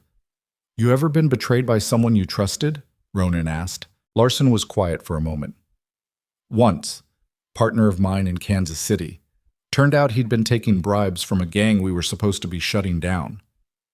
"What happened to him?" "Ended up dead in an alley. Gang killed him when he couldn't deliver what he'd promised." Larson finally turned from the window. "I felt bad about it at first. Then I realized he'd made his choice. Had to live with it. Or in his case, die with it." "You think Dax deserved what he got?" "I think he drew on you in a crowded saloon. That's a choice with consequences, whether he deserved it." Larson shrugged. "That's between him and whatever comes after." The door opened again, and Silas returned carrying a rifle and a canvas bag that clinked with the sound of ammunition. He handed the Winchester to Ronan, who took it with his good hand, testing the weight. It felt familiar, solid, like something he could trust even when everything else was uncertain. "Found some extra shells for your revolver, too," Silas said, tossing a box to Ronan. "And I stopped by the general store. Owner owed me a favor. We've got enough supplies to hold out for a while if it comes to a siege." "It won't," Larson said. "Hale's too smart to let this drag out. He'll hit fast and hard, try to end it before anyone can intervene. Then we need to be ready for fast and hard." They moved as a unit through the back streets of Hollow Ridge, keeping to the shadows and avoiding the few people still out after dark. Ronan's shoulder protested every step, but he gritted his teeth and pushed through it. The laudanum helped, dulling the edges without clouding his mind. The sheriff's office sat at the end of Main Street, a squat stone building with narrow windows and a heavy wooden door. Silas unlocked it and ushered them inside, lighting a lamp that cast long shadows across the sparse interior. 2 cells in the back, a desk covered in papers, a gun rack on the wall holding 3 rifles that had seen better days. "Home sweet home," Silas muttered, moving to secure the windows. Larson checked the cells, making sure they were empty, then positioned himself near the front door where he could see the street. Ronan took up position by the side window, the Winchester resting against the wall beside him. "How long do we wait?" Ronan asked. "Until Hale shows up or the sun rises," Silas said. "Whichever comes first." The minutes crawled past like hours. Ronan watched the street through the narrow window, seeing nothing but shadows and the occasional flicker of lamplight from the buildings across the way. The town had gone quiet, that particular stillness that came when people sensed trouble and decided to stay indoors. "You think anyone's going to help us?" Ronan asked. "Townspeople?" Silas shook his head. "They'll lock their doors and wait for it to be over. Can't blame them. This isn't their fight." "It is if Hale's been stealing from them too." "Maybe. But most people would rather live under corruption than die fighting it. That's just human nature." Larson spoke from his position by the door. "Someone's coming." Ronan's hand went to his revolver. "Hale?" "Can't tell yet. Just movement at the edge of town." They waited, tension coiling tight in the small office. Ronan could hear his own heartbeat in his ears, steady and insistent. His shoulder throbbed in time with it, a counterpoint rhythm that threatened to throw off his aim if shooting started. A figure emerged from the darkness, moving slowly down the center of Main Street. Not Hale. Too short, too slight. As the figure came closer, lamplight caught the edges of a woman's dress. "It's Clara," Silas said, "the telegraph operator." He opened the door and stepped out onto the wooden sidewalk. Clara hurried the last few yards, glancing nervously over her shoulder. "Sheriff," she said, slightly out of breath, "you need to see this." She handed him a telegram. Silas read it quickly, his expression darkening. "What is it?" Ronan asked. "Hale's not alone. He's bringing 6 men, and they're less than an hour out. 6 men, plus Hale, against 3, one of whom could barely stand without his shoulder screaming in protest. The math wasn't good. "There's more," Clara said. "I got a message from Cheyenne. Judge Caldwell's sending federal investigators, but they won't arrive until tomorrow morning. By then it'll be over one way or another," Larson said. "I know. I'm sorry." Clara looked at each of them in turn. "Is there anything else I can do?" "Get home and lock your doors," Silas said. "Whatever happens here, you don't want to be part of it." She nodded and hurried back the way she'd come, disappearing into the darkness. Silas came back inside and closed the door, dropping the telegram on the desk. 6 men, he said. "That changes things." "Not really," Ronan said. "We were outgunned either way." "Yeah, but now we're really outgunned." Larson moved from the door to the desk, spreading out a rough sketch of the town on a piece of paper. "We need to think tactically. They'll come down Main Street, probably spread out to cover multiple angles. We can't defend every approach." "So we don't," Silas said. "We pick our ground and force them to come at us head on. That's suicide if they surround us." "It's suicide anyway. Might as well make it count." Ronan studied the sketch, his mind working through possibilities. "What if we don't wait for them to come to us?" Both men looked at him. "You want to go out there?" Larson asked. "In your condition?" "I want to control when and where this fight happens. Right now, Hale's got all the advantages. He picks the time, the approach, the terms. We sit here and wait. We're just targets." "What are you suggesting?" Silas asked. "An ambush. We know where they're coming from. We set up outside of town, hit them before they reach Main Street." "That's risky." "Everything about this is risky." Larson tapped the sketch. "He's got a point. We stay here, we're trapped. We go out there, we at least have room to maneuver." Silas was quiet, thinking it through. "We'd need the high ground, somewhere we can see them coming and control the engagement distance." "There's a ridge about half a mile south," Larson said. "Overlooks the road. Good cover, clear sight lines." "How long to get there?" 10 minutes if we move fast." "Then we move fast." Silas grabbed the rifles from the rack and started checking them. "We'll need every gun we can carry." They gathered what they needed, working quickly and quietly. Ammunition, water, bandages in case Ronan's shoulder opened up again. It felt like preparing for a battle, which Ronan supposed it was. Not the kind fought between armies, but the kind fought between men who'd been pushed to the edge and decided standing was better than running. Outside, the night had settled in completely. Stars scattered across the sky like thrown dice, and a thin crescent moon provided just enough light to navigate by. They moved south through empty lots and behind buildings, avoiding the main street where someone might see them and raise an alarm. The ridge Larson had mentioned was really just a low hill covered in scrub brush and scattered rocks. But it gave them elevation and a clear view of the road leading into Hollow Ridge. They spread out along the crest, finding positions behind cover. Ronan wedged himself between 2 boulders, the Winchester resting on the rock in front of him. His shoulder was on fire now, the movement and exertion tearing at the stitches. He took a small sip from Martha's flask, just enough to take the edge off. "You all right?" Silas asked from 10 feet away. "I'll make it." "That's not what I asked." Ronan turned his head, catching Silas's silhouette against the stars. "No, I'm not all right, but I'll make it anyway." Silas was quiet for a moment. "For what it's worth, I'm glad you survived Fort Dawson. Glad you made it this far. Even as an outlaw. Even then. World needs people who don't quit, even when quitting would be smarter. Is that what we're doing, being stubborn? Maybe. Or maybe we're just too dumb to know when we're beat." Ronan smiled despite everything. "Probably that." Larson's voice came from the other side of the ridge, low and urgent. Movement on the road. They all went still, watching. In the distance, Ronan could make out shapes moving against the lighter ground. Horses. 7 of them, riding in loose formation. As they came closer, details emerged. The lead rider sat tall in the saddle, his profile sharp against the night sky. Victor Hale. Ronan had only seen him once before, 2 years ago in Bitter Creek, but the image was burned into his memory. The federal marshal who'd orchestrated a robbery, murdered his own men, and framed an innocent man to cover his crimes. The man who'd turned Ronan's life into 2 years of running and hiding and looking over his shoulder. "That's him," Ronan said quietly. You sure? Larson asked. I'm sure. The riders were maybe 300 yards out now, close enough to identify, but far enough that shooting would be risky. Ronan checked his rifle, making sure a round was chambered. His hands were steady despite everything. Some part of him had been preparing for this moment since the night Bitter Creek burned. Wait until they're in range, Silas said. We've got one chance to do this right. 200 yards, 150. Hale held up his hand and the column stopped. He said something to the men around him, and they spread out, forming a line across the road. Even in the darkness, Ronan could see the precision of it. These weren't random deputies. They were men who'd worked together, trained together, professionals. They know we're here, Larson said.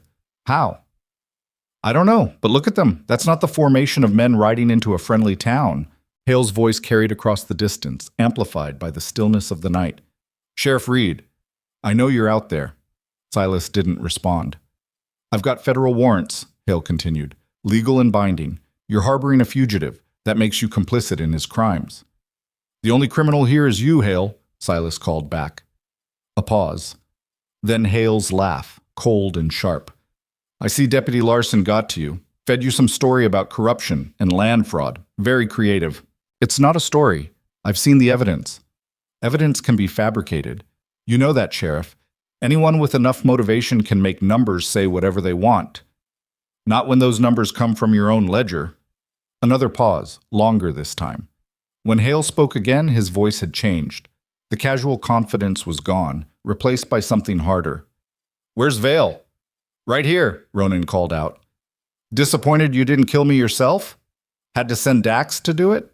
Dax was an investment that didn't pay off. Happened sometimes. He was a person. He was a tool, just like you're a tool. A loose end that should have been tied off 2 years ago. Ronan felt anger building in his chest, hot and tight. You killed those clerks in Bitter Creek, burned the office to cover your tracks. How many other people have you murdered to keep your operation running? As many as it took, Hale said, and there was no shame in his voice. No regret, just cold calculation. You want to blame someone, Val? Blame the system. I'm just using the tools it gave me. The system gave you a badge to uphold the law, not break it. The law is whatever those with power say it is. I learned that a long time ago. You should have learned it 2 years ago, but here we are. Larson's voice cut through the darkness. This is Deputy Marshal Frank Larson.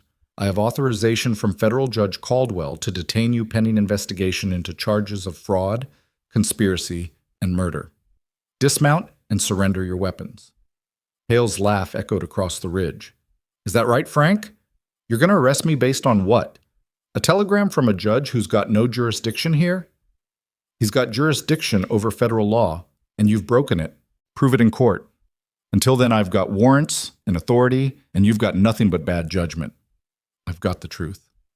The truth is a luxury, Frank. It's something people talk about when they're comfortable and safe. Out here, there's only power and the willingness to use it. The riders started moving forward again, slow and deliberate, closing the distance. Last chance, Sheriff, Hale called out. Hand over Vale and the rest of you walk away. No charges, no consequences, just hand him over. Silas looked at Ronan across the darkness. A question hung between them, unspoken but clear. Ronan shook his head. Don't. This is your life we're talking about. It's all our lives. You hand me over, you think Hale's going to let you walk?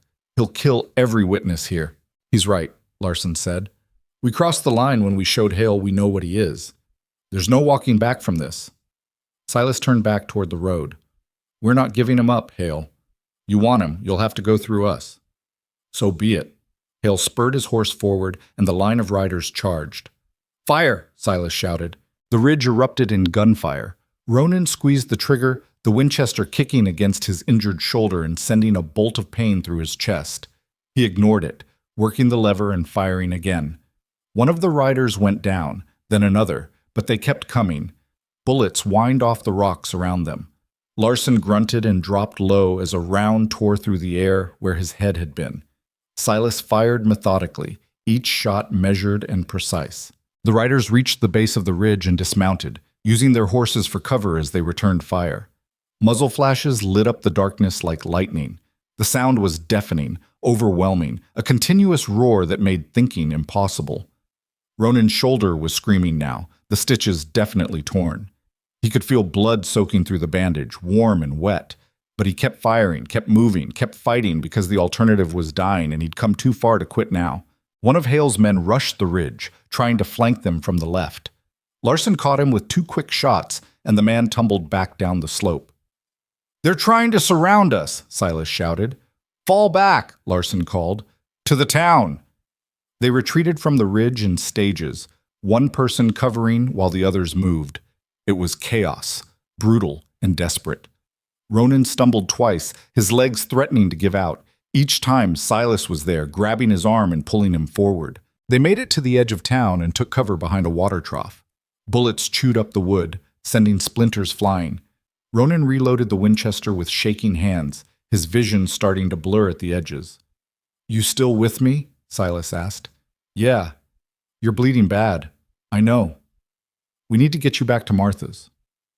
We need to finish this first." More gunfire. The deputies were advancing, using building corners and crates for cover, professional and coordinated. Ronan counted 4 still on their feet, plus Hale, somewhere in the darkness. "Where's the marshal?" Larson asked, scanning the street. As if in answer, a window shattered behind them. They turned to see Hale climbing through into the general store, a revolver in each hand. "He's flanking us," Silas said. They ran for the sheriff's office, covering each other as bullets tore up the street around them. Ronan's legs finally gave out 10 feet from the door. He went down hard, the Winchester clattering away. Silas grabbed him under the arms and dragged him the last few feet. Larson provided covering fire, his revolver barking steadily until the cylinder clicked empty. They crashed through the door of the sheriff's office and slammed it shut. Larson threw the bolt while Silas got Ronan into a chair. "How bad?" Silas asked, pulling away the blood-soaked bandage. Ronan looked down at his shoulder. The wound was open again, bleeding freely. "Bad enough. We need to stop the bleeding. We need to stop Hale." Outside, the gunfire had stopped. An eerie quiet settled over the street, broken only by the sound of Ronan's labored breathing. Then Hale's voice, calm and controlled, coming from somewhere close. "You've got 2 choices, Sheriff. Come out and face justice or die in there when I burn that office to the ground."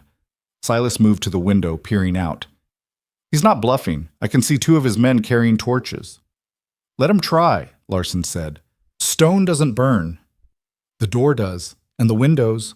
We'll smoke before we burn, but either way we're dead." Ronan pushed himself upright, fighting through the waves of dizziness. "Then we go out, end this face to face." "You can barely stand." "I can pull a trigger." Silas looked at Larson. "What do you think?" "I think we're out of options." Larson reloaded his revolver, his movement steady despite everything. "But if we're going out making it count." They moved to the door together, 3 men against impossible odds. Silas unlocked it and pushed it open slowly. Hale stood in the middle of Main Street surrounded by his remaining men. 4 deputies, all armed and ready. Behind them, the 2 with torches waited for the order. "There you are," Hale said. "I was starting to think you'd lost your nerve." "The only one without nerve here is you," Silas said, "hiding behind a badge while you steal and murder." "Perspective, Sheriff. I'm not hiding. I'm winning. There's a difference." Hale raised his hand and his deputies lifted their weapons. This was it. The end of the road. Ronan's mind flashed through the last 2 years, the running, the fear, the night sleeping with one eye open and a gun under his pillow. And somehow, standing here bleeding and outgunned in a dusty frontier town, he felt more free than he had in all that time, because he wasn't running anymore. "For Fort Dawson," Silas said quietly. Ronan understood, a memory from childhood, a promise made in flames and kept through 25 years. "For Fort Dawson," Ronan replied. Hale's hand dropped, and the world exploded into gunfire. Ronan threw himself sideways as the first volley tore through the air where he'd been standing. He hit the ground hard, his shoulder exploding with fresh pain, but his hand found the revolver and came up firing. One of Hale's deputies jerked backward, clutching his chest. Silas and Larson had taken cover behind a water trough, their guns barking in rapid succession. The street became a storm of lead and smoke, visibility dropping to almost nothing. Ronan rolled behind a wooden post supporting the sheriff's office awning, splinters raining down on him as bullets chewed through the wood. "How many left?" Silas shouted. "3 plus Hale," Larson called back. Ronan's revolver clicked empty. He fumbled for ammunition, his fingers slick with blood.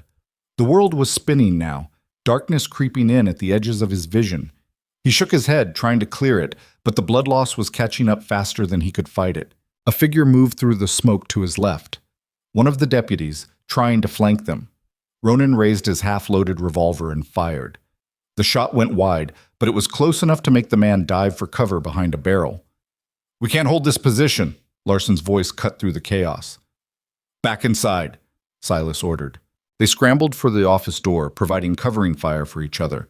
Ronan tried to stand, but his legs wouldn't cooperate. He fell back against the post, his vision tunneling. Then Silas was there, grabbing him by the collar and hauling him backward. "Stay with me, Ethan." The use of his real name cut through the fog. Ronan forced his eyes to focus, forced his legs to move. Together they stumbled through the doorway as bullets punched holes in the walls around them. Larson slammed the door shut and threw the bolt. Almost immediately, something heavy crashed against it from outside. Then again. They were trying to break through. "The windows!" Silas shouted. They moved to cover the 2 narrow windows flanking the door.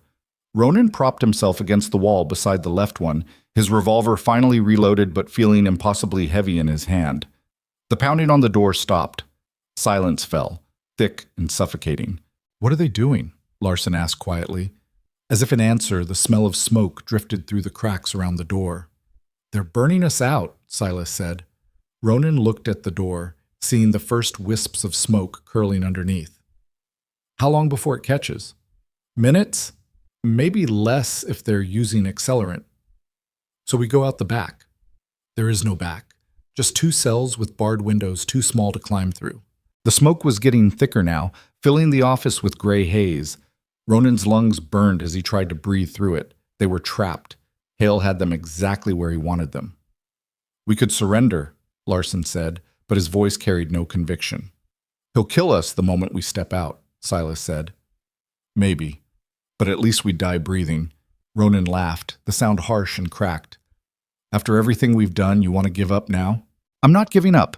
I'm looking for options we don't have."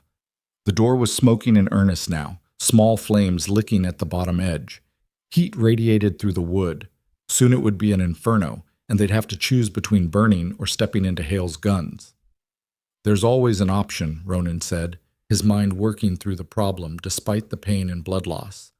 "We just have to be willing to pay for it." "What are you thinking?" Silas asked. "They want me dead.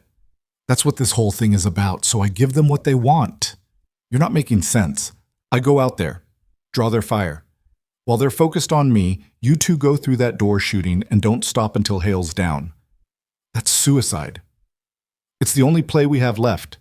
Ronan pushed himself upright, using the wall for support. "You said it yourself back on that ridge. We're already dead. Might as well make it count."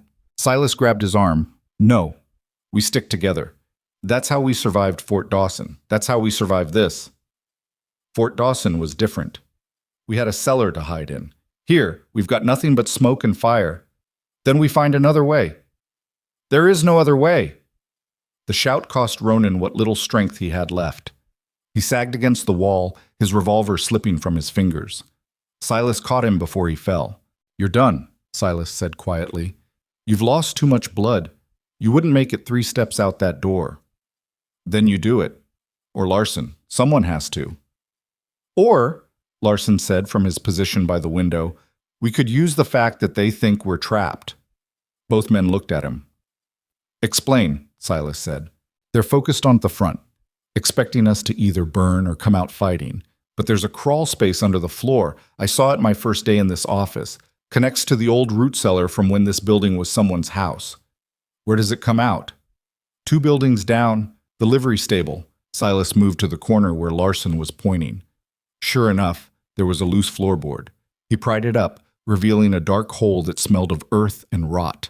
"It's tight," Larson said, "but we'll fit. Barely." The fire was spreading now, flames crawling up the door and across the ceiling. Smoke filled the office, thick and choking. They had seconds to decide. I'll go first, Larson said. Make sure the path is clear. He dropped into the hole and disappeared. They could hear him moving through the darkness, scraping against wooden supports. Your turn, Silas said to Ronan. I can barely stand. I'll slow you down. Then I'll push you. Move. Ronan didn't have the strength to argue. He lowered himself into the hole, his injured shoulder screaming in protest. The space was barely wide enough for his shoulders, the ceiling so low he had to crawl on his belly. He pulled himself forward with his good arm, dragging his legs behind him. Behind him, he heard Silas drop into the crawl space. Then the sound of the office door exploding inward, followed by shouts and gunfire. Hale's men had breached the burning building. Keep moving, Silas hissed.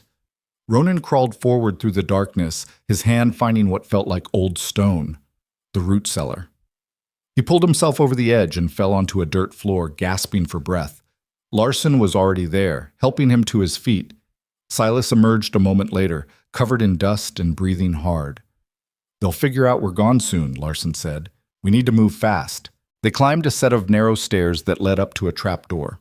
Larson pushed it open carefully, peering out. The livery stable was dark and quiet, the horses shifting nervously in their stalls. Clear, Larson whispered. They emerged into the stable, and Ronan leaned against one of the stalls, his strength nearly gone. The bay mare Silas had mentioned earlier looked at him with dark, intelligent eyes. You need to ride, Silas said. Get out of town while we keep Hale busy. No. Ronan, my name is Ethan. He straightened as much as he could, meeting Silas's eyes. You called me that back there. After 25 years of being Ronan Vale, you reminded me who I really was. I'm not running from that again. Not from Hale. Not from anything. Silas was quiet for a moment, then nodded. All right, Ethan. Then we finish this together. Larson was at the stable door, watching the street. They've realized we're gone, splitting up to search. How many? I count 3. Hale and 2 deputies. The 4th? Don't know. Either dead or out of the fight. Ronan checked his revolver. 4 rounds left. Not much, but enough. Where's Hale? Can't see him, but the deputies are heading this way. They positioned themselves behind cover, Larson near the door, Silas by the window. Ronan propped against a support beam where he could see both entrances. The horses sensed the tension, stamping and snorting. The first deputy came through the door fast, gun drawn. Larson was faster. 2 shots, center mass, and the man went down without a sound. The second deputy tried the back entrance. Silas caught him in the doorway, and he fell backward into the alley. Then silence again. Just the 3 of them, and the nervous horses, and somewhere out there in the darkness, Victor Hale. He's going to run, Larson said. His men are down. His operation's exposed. He's got no reason to stay. He's got one reason, Ronan said. Me. As long as I'm alive, I'm a witness, a living reminder of everything he's done. So what's he waiting for? For us to think he's run, to let our guard down. As if to prove the point, a voice echoed from the street outside. Hale's voice, calm and measured. Impressive, Vale. I'll give you that. Most men would have died in that office, but here you are, still fighting. Ronan didn't respond. Talking meant giving away his position. I respect that, Hale continued. The refusal to quit even when quitting is the smart move.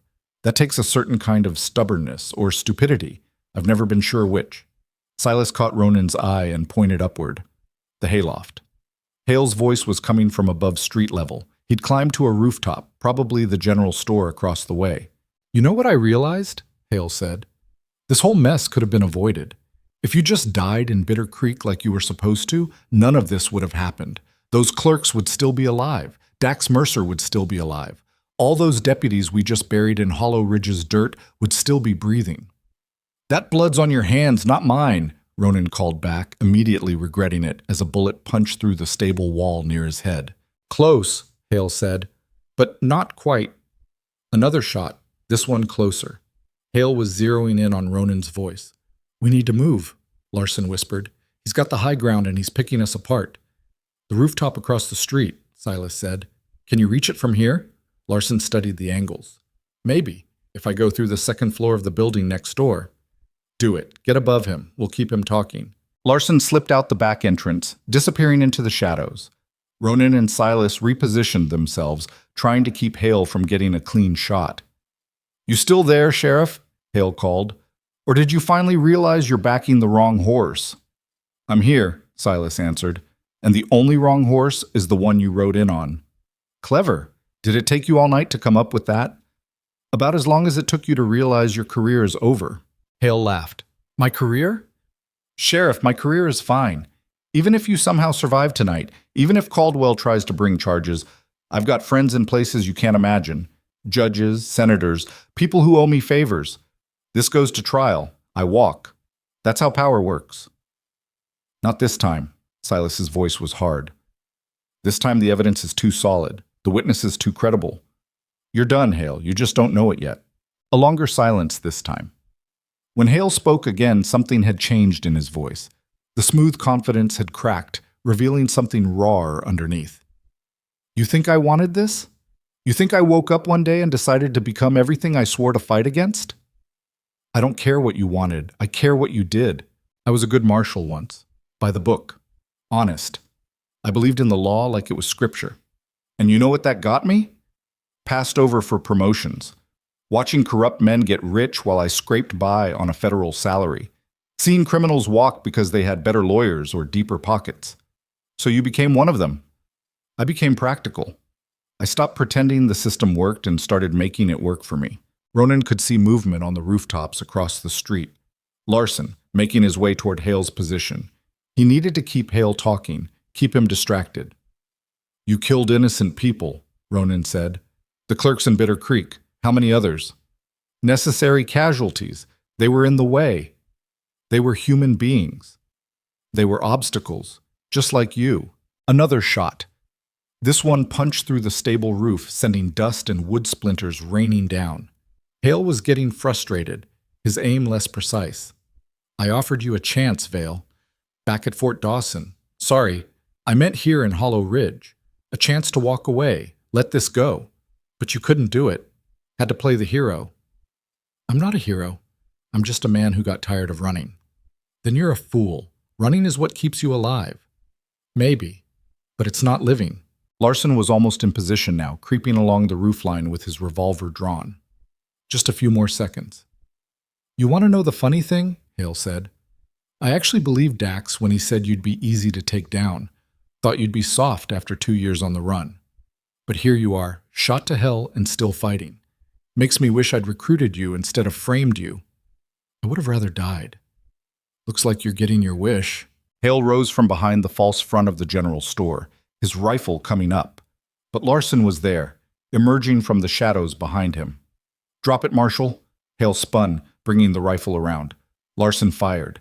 The shot caught Hale in the shoulder, spinning him but not dropping him. Hale's rifle barked, and Larson stumbled backward, clutching his side. Both men went down on the rooftop, out of sight. Larson! Silas shouted. No response. Ronan pushed himself upright, fighting through the pain and exhaustion. I'm going up there. You can barely walk. Then I'll crawl. But I'm not letting Larson die alone. He stumbled out into the street, his revolver in one hand and the other pressed against his bleeding shoulder. Every step was agony. His legs threatened to give out with each movement. But he kept going, driven by something deeper than pain or fear. The stairs to the second floor of the general store were on the outside of the building. Ronan climbed them one at a time, his breath coming in ragged gasps. Behind him, he heard Silas following, providing cover. The second floor was a storage room filled with crates and barrels. A ladder led to a trapdoor in the ceiling. Ronan climbed it, his injured shoulder screaming with every rung. He pushed through the trapdoor onto the roof. Larson was on his back, blood spreading across his shirt from a wound in his side. His revolver lay a few feet away, just out of reach. Hale stood over him, his own shoulder bleeding, but his gun steady in his hand. He turned as Ronan emerged, a smile crossing his face. There you are, Hale said. I was beginning to think you'd lost your nerve. Ronan raised his revolver, but his hand was shaking so badly he could barely aim. The blood loss had him operating on fumes now, running on nothing but will. Go ahead, Hale said. Take your shot. Let's see if you can hit me before I put one through Larson's head. You shoot him, I shoot you. Probably. But he'll still be dead. Is that a trade you're willing to make? Ronan's finger tightened on the trigger, but he hesitated. Larson's eyes met his, and the deputy gave the smallest shake of his head. Smart man, Hale said. He knows how this ends. You all do. I've got the gun, I've got the position, and you've got about 30 seconds before you bleed out and collapse. Then I'll make them count. By doing what? Shooting me? Even if you kill me, my people will make sure the story gets buried. You'll die a fugitive. The clerks in Bitter Creek will be forgotten, and my operation will continue under someone else's name. Maybe, but you'll still be dead. Hale's smile faded. Is that supposed to scare me? I've been facing death since I pinned on this badge. It's part of the job. No, it's the consequence of your choices. Same thing. Behind Hale, Silas emerged from the trapdoor, his revolver drawn. But Hale must have heard something because he started to turn. Time seemed to slow. Ronan saw Hale's gun beginning to swing toward Silas, saw Larson reaching for his fallen revolver with his good hand, saw his own revolver coming up, his trembling hand somehow finding steadiness born from desperation. 3 guns, 3 men, and only seconds to decide who lived and who died. Ronan fired first. The shot took Hale in the chest, staggering him backward. But Hale was tough, tougher than he looked. He stayed on his feet, his gun coming back around toward Ronan. Silas fired. Then Larson, having reached his revolver. 3 shots, so close together they sounded like one. Hale jerked with each impact, his body absorbing the bullets but refusing to fall. His gun fired once, the shot going wild into the night sky. Then his legs gave out, and he collapsed to his knees on the rooftop. His gun slipped from his fingers, clattering against the wooden shingles. Ronan stumbled forward, his own gun still raised. Hale looked up at him, blood staining his lips. "You should have run," Hale said, his voice barely a whisper. "I tried that for 2 years. Didn't take. Stubborn fool. Better than being a corrupt coward." Hale's eyes went distant, unfocused. "I was good once." "I know," Ronan said quietly. "That's the tragedy." Hale fell forward, hitting the roof face first. He didn't move again. Ronan stood there, swaying, his revolver suddenly too heavy to hold. It fell from his fingers, landing beside Hale's body. "It's over," Silas said, his voice coming from very far away. Ronan's legs finally gave out. He felt himself falling, felt Silas catching him before he hit the roof. "Stay with me, Ethan." But the darkness was closing in too fast. He'd held it off as long as he could, but now it was demanding payment for borrowed time.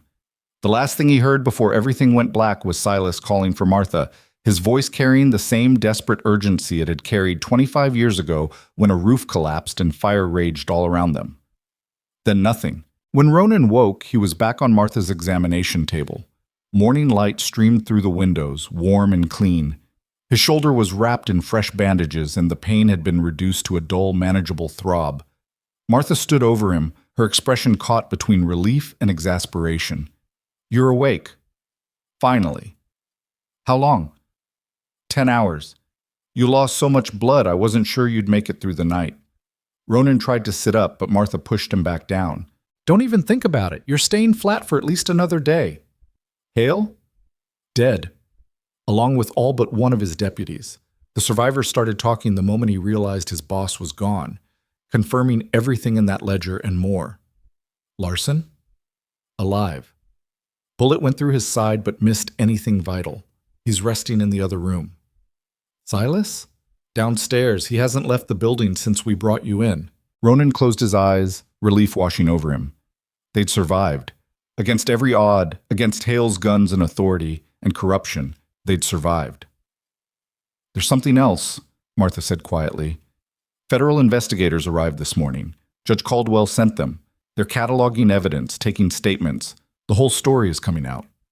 "And the warrant against me?" "Being withdrawn. Caldwell confirmed Hale fabricated it. You're a free man, Ronan, or Ethan, whoever you decide to be." The question hung in the air. Who was he now? The boy who'd survived Fort Dawson? The outlaw who'd spent 2 years running?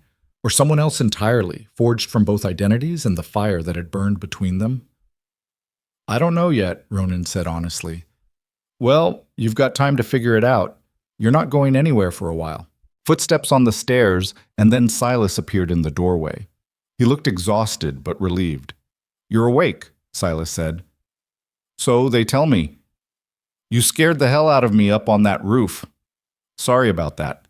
Silas pulled up a chair and sat beside the examination table. For a long moment, neither of them spoke. There was too much to say, and no words adequate to say it. I meant what I said, Silas finally said. About being glad you survived Fort Dawson.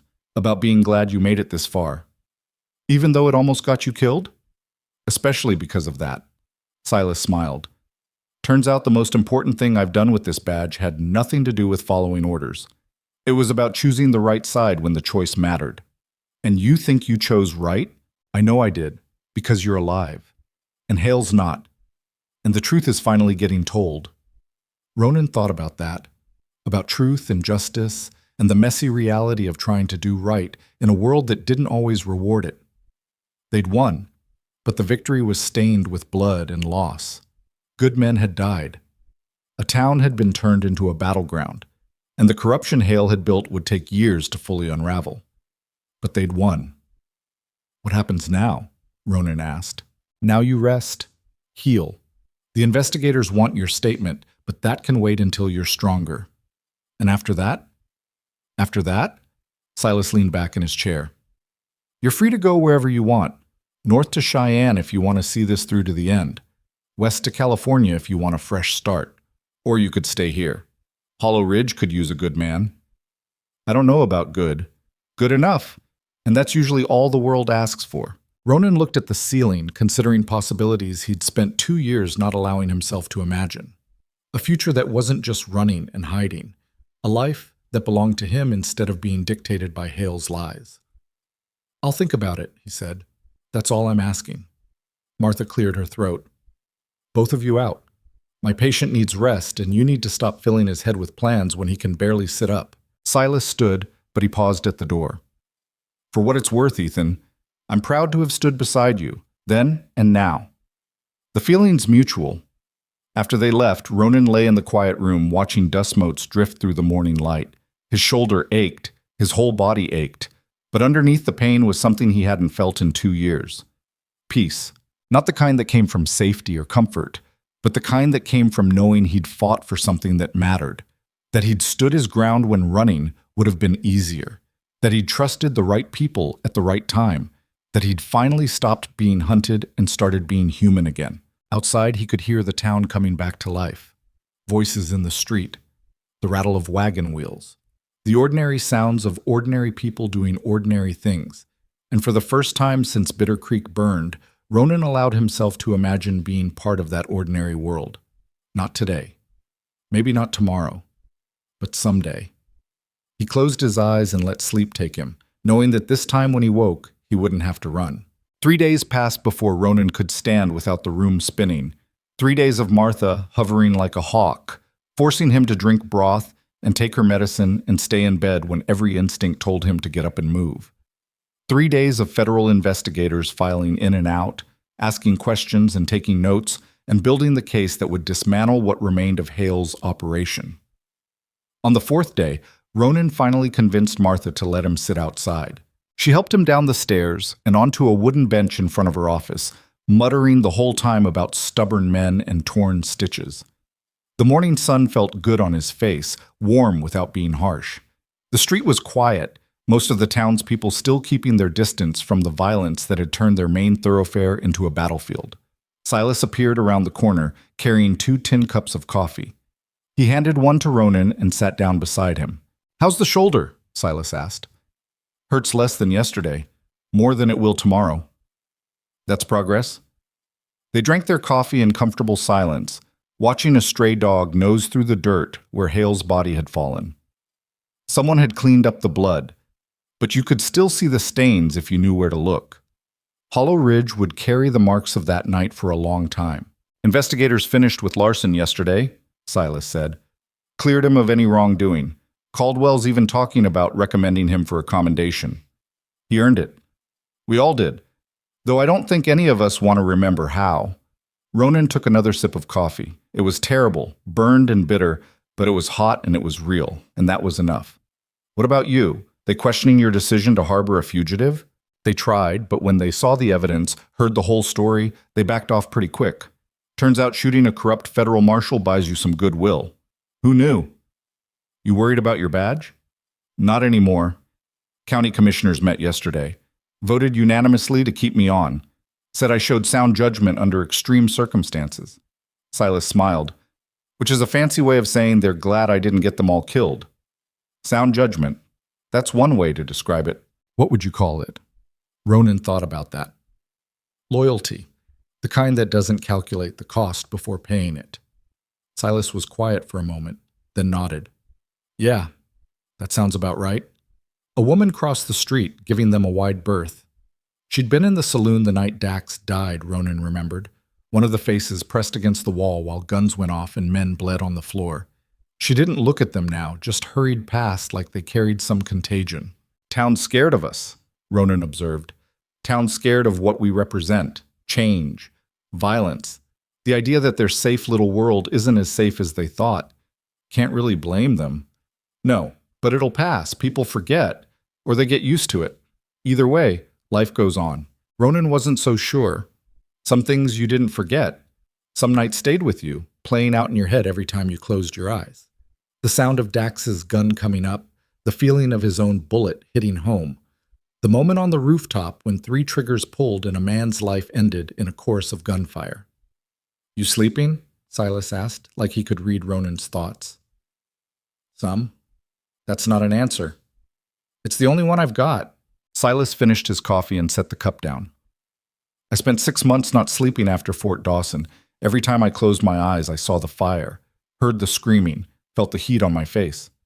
What changed? Time. And realizing that not sleeping wasn't honoring the dead. It was just punishing myself for surviving. You think that's what I'm doing? I think you've spent 2 years running from a crime you didn't commit. And now that you've stopped running, you don't know what to do with yourself. Ronan looked down at his coffee, seeing his reflection distorted in the dark liquid. I killed Dax. I know he drew first, know he was working for Hale, but I still pulled that trigger. That's not something I can just walk away from. You're not supposed to walk away from it. You're supposed to carry it. The weight of it.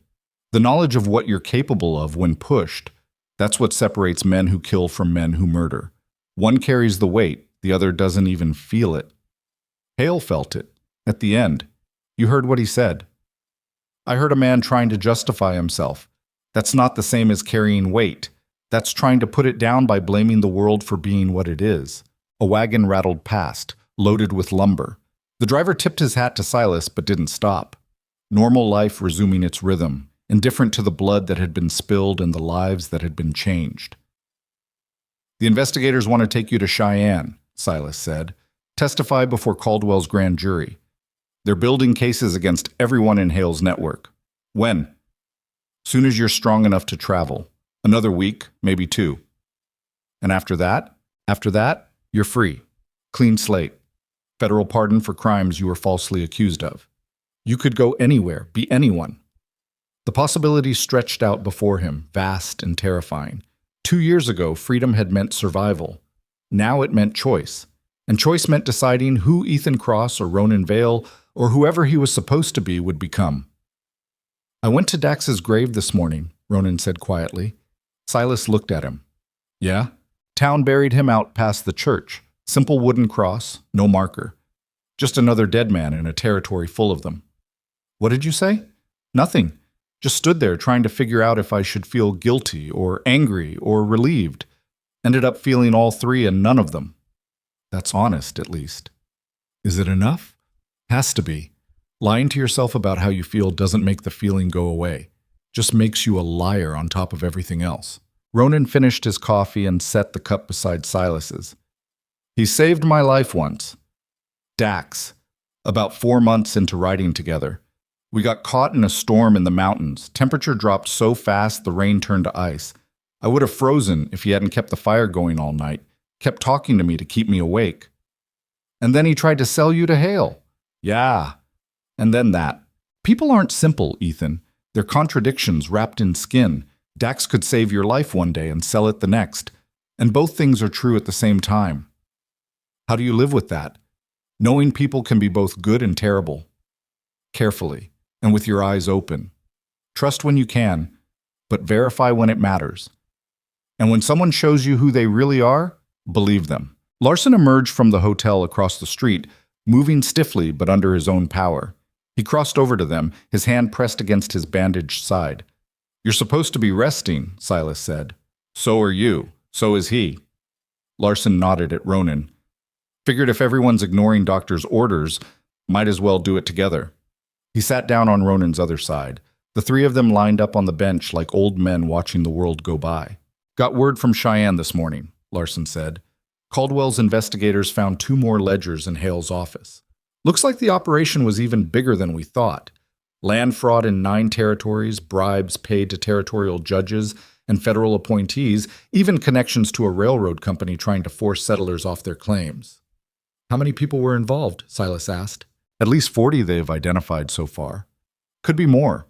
Hale was smart about it, kept things compartmentalized, so no one person knew the whole operation. Except him. Except him. And now he's dead, so they're having to piece it together from records and testimony." Ronan watched the stray dog wander down the street, oblivious to human complications. Any of them talking? Some. Once they realized Hale wasn't coming back to protect them, loyalty went out the window pretty fast. That's the thing about corruption. It only works when everyone thinks they'll get away with it. And when they don't? Then they turn on each other like rats in a sinking ship. The dog stopped to investigate something in the dirt, sniffed twice, then moved on. Simple life. Simple choices. Ronan envied it. "You ever think about what you would have done?" Ronan asked Larson. "If you'd gotten there earlier? If you'd arrested me before you knew the truth?" Larson was quiet for a long moment. "Every day since. I like to think I would have figured it out eventually, that something would have seemed off about Hale's story, but honestly, I probably would have followed orders. Brought you in. Maybe even watched you hang. That doesn't bother you?" "It terrifies me. Knowing I was that close to being part of something evil just because I believed the man giving the orders." Larson shifted, wincing at the movement. "That's why I'm glad it happened the way it did. Better to have my faith in the system shattered and rebuilt than to go on believing a lie." "Is it rebuilt?" Silas asked. "Getting there, slowly, but I'm not taking anything on faith anymore. Not authority, not badges, not titles. From now on, I trust evidence and people who've earned it. Everyone else can prove themselves first." It was a hard way to live, Ronan thought. Exhausting. But maybe that was the point. Maybe trust was supposed to be hard. Maybe the ease with which he'd trusted Dax had been the real mistake. Martha appeared in the doorway behind them.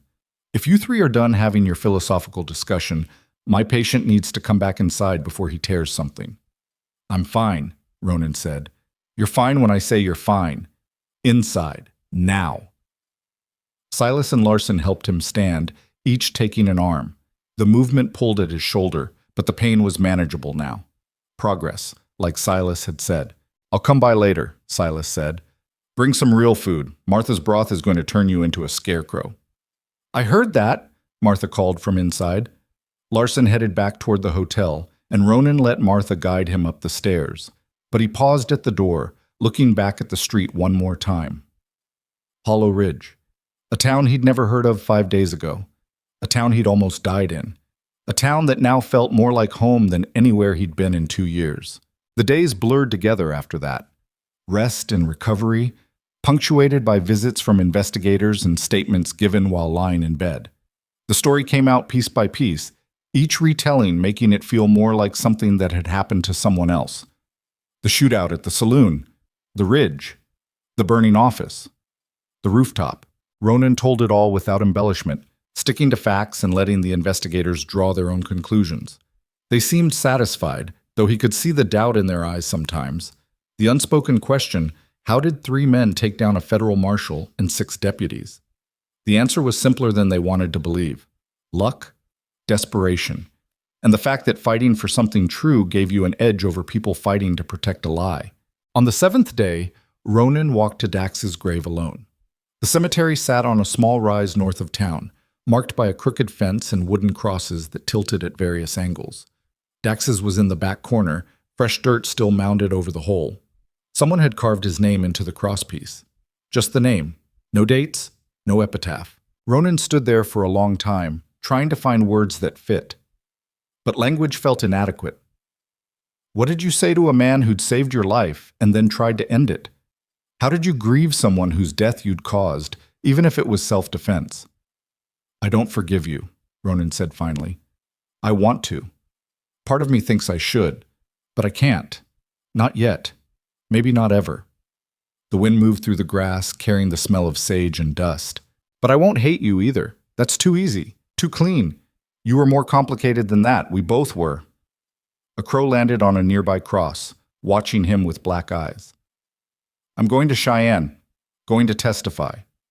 Make sure what Hale built gets torn down completely. And after that, Ronan trailed off. After that, I don't know.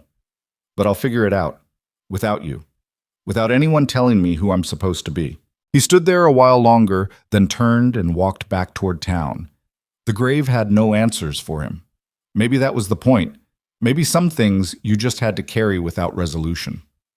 Silas was waiting outside Martha's office when Ronan returned. Where'd you go? Silas asked.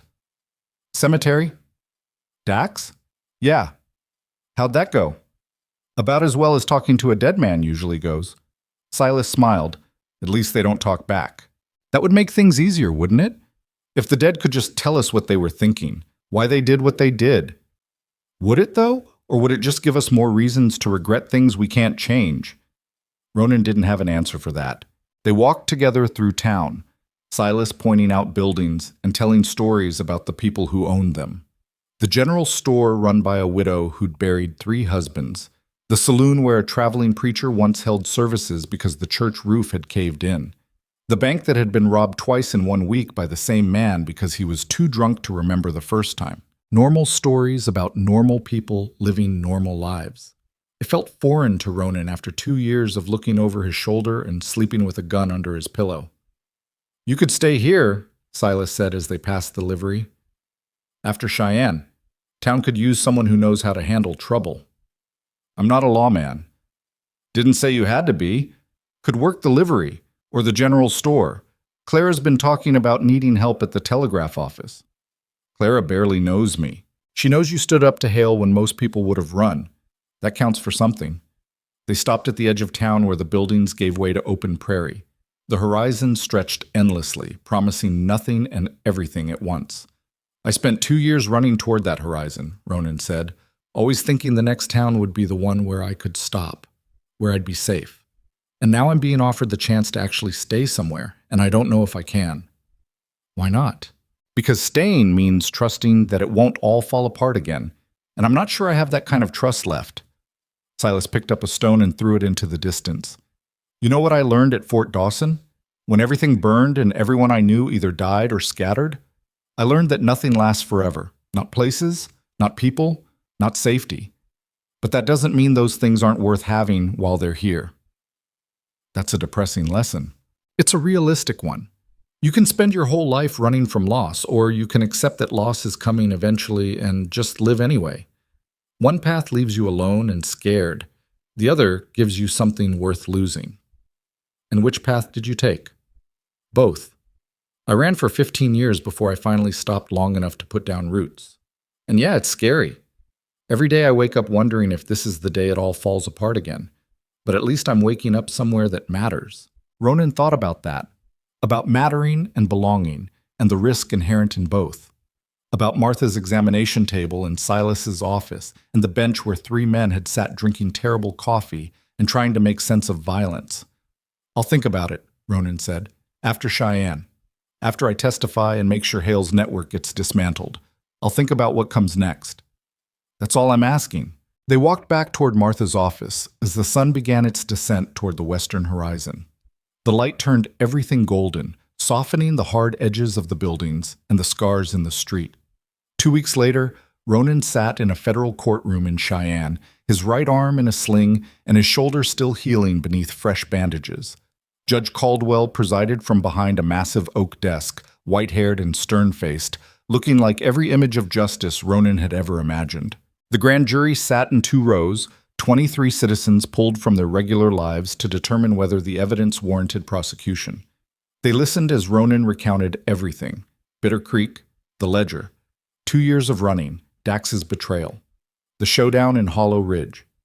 When he finished, the room was silent except for the scratch of the court reporter's pen.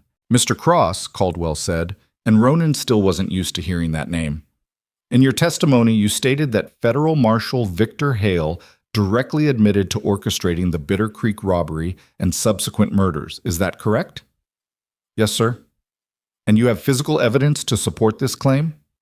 The ledger page. It's been submitted to the court. Caldwell nodded to his clerk, who produced the folded paper in a leather case. Let the record show that Exhibit A has been authenticated by 3 separate handwriting experts as belonging to Victor Hale. One of the grand jurors raised his hand. May I ask the witness a question? Proceed. The juror was a middle-aged man with farmer's hands and a skeptical expression. You're asking us to believe that a federal marshal with 15 years of service orchestrated a criminal enterprise spanning 9 territories. That's a serious accusation against a man who can no longer defend himself. I understand that, sir. So why should we believe you, a man who spent 2 years running from the law? Ronan met the juror's eyes. Because I have no reason to lie. Hale's dead. Lying won't bring him back or help me in any way. I'm just telling you what happened. But you killed him. You and 2 others. Convenient that the only person who could contradict your story is dead by your hand. I killed him in self-defense, along with Sheriff Reed and Deputy Larson. We all gave the same testimony. The physical evidence supports it, and the surviving members of Hale's network have corroborated the details. Some might say those survivors are just trying to save themselves by backing your story. They might, but 40 people saying the same thing independently carries more weight than one man's doubt. Caldwell rapped his gavel lightly. The witness has answered your question. Are there any others? No one raised their hand. Very well. Mr. Cross, you're dismissed with the court's thanks. The grand jury will deliberate and render its decision within 3 days. Ronan stood, and Silas, who'd come to Cheyenne as a witness himself, met him in the aisle. They walked out of the courthouse into afternoon sunlight that felt too bright after the dim courtroom. You did good in there, Silas said. Didn't feel like it. Felt like I was on trial instead of testifying. That juror was just doing his job, being skeptical. It's what keeps the system honest. Or what lets guilty people walk when honest people don't have perfect evidence. They found a small restaurant near the courthouse and ordered lunch. Neither of them had much appetite for. Around them, the city buzzed with life and commerce, oblivious to the courtroom drama playing out a few blocks away. What do you think they'll decide? Ronan asked. The grand jury? They'll indict. The evidence is too strong. 40 witnesses, 3 ledgers, telegrams, financial records. Hale's people have been rolling on each other for weeks. The only question is how many get caught in the net. And if they don't indict, then the system failed. But we did our part, told the truth, provided evidence. Sometimes that's all you can do. Ronan pushed food around his plate. That farmer who questioned me, he wasn't completely wrong. It is convenient that Hale's dead, that we get to tell the story without him contradicting it. You want to feel guilty about surviving? I want to make sure we're not becoming what we fought against, using violence, and then justifying it after the fact. We're not. Silas set down his fork. Hale had a choice, surrender or fight. He chose fight. That's on him, not us. He thought he was right, in his own way. Thought the system was broken, and he was just adapting to reality.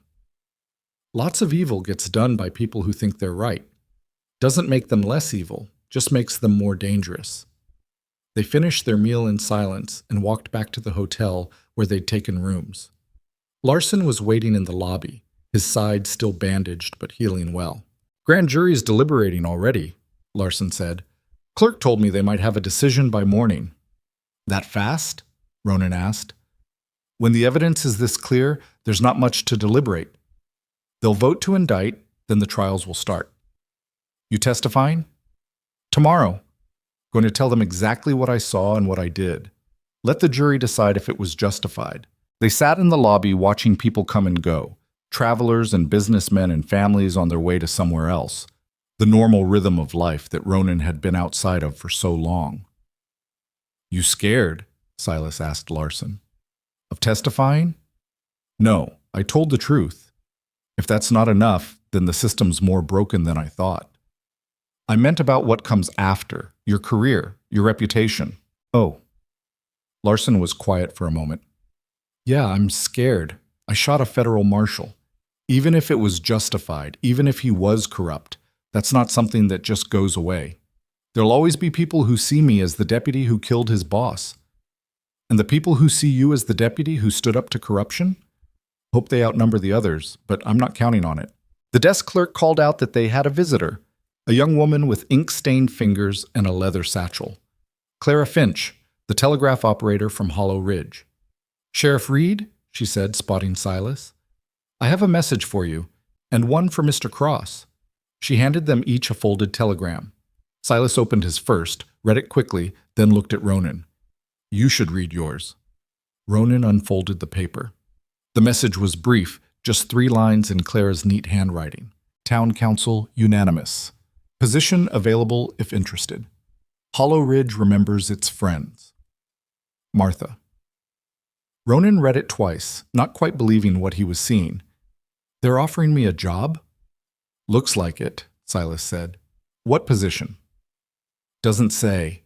Clara cleared her throat.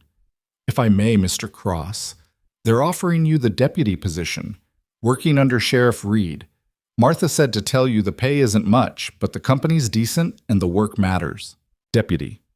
Working alongside Silas, protecting a town that had seen him at his worst and was still willing to give him a chance. "I don't know anything about being a lawman," Ronan said. "Neither did I when I started," Silas said. "You learn, and you've got good instincts, better than most men I've worked with." "I killed a man in their saloon." "You defended yourself, there's a difference." Ronan looked at the telegram again, at Martha's words. Hollow Ridge remembers its friends. It was more than he'd hoped for, more than he'd thought possible after 2 years of being hunted. "I need to think about it," he said. "Take your time," Silas said. "Offer's not going anywhere."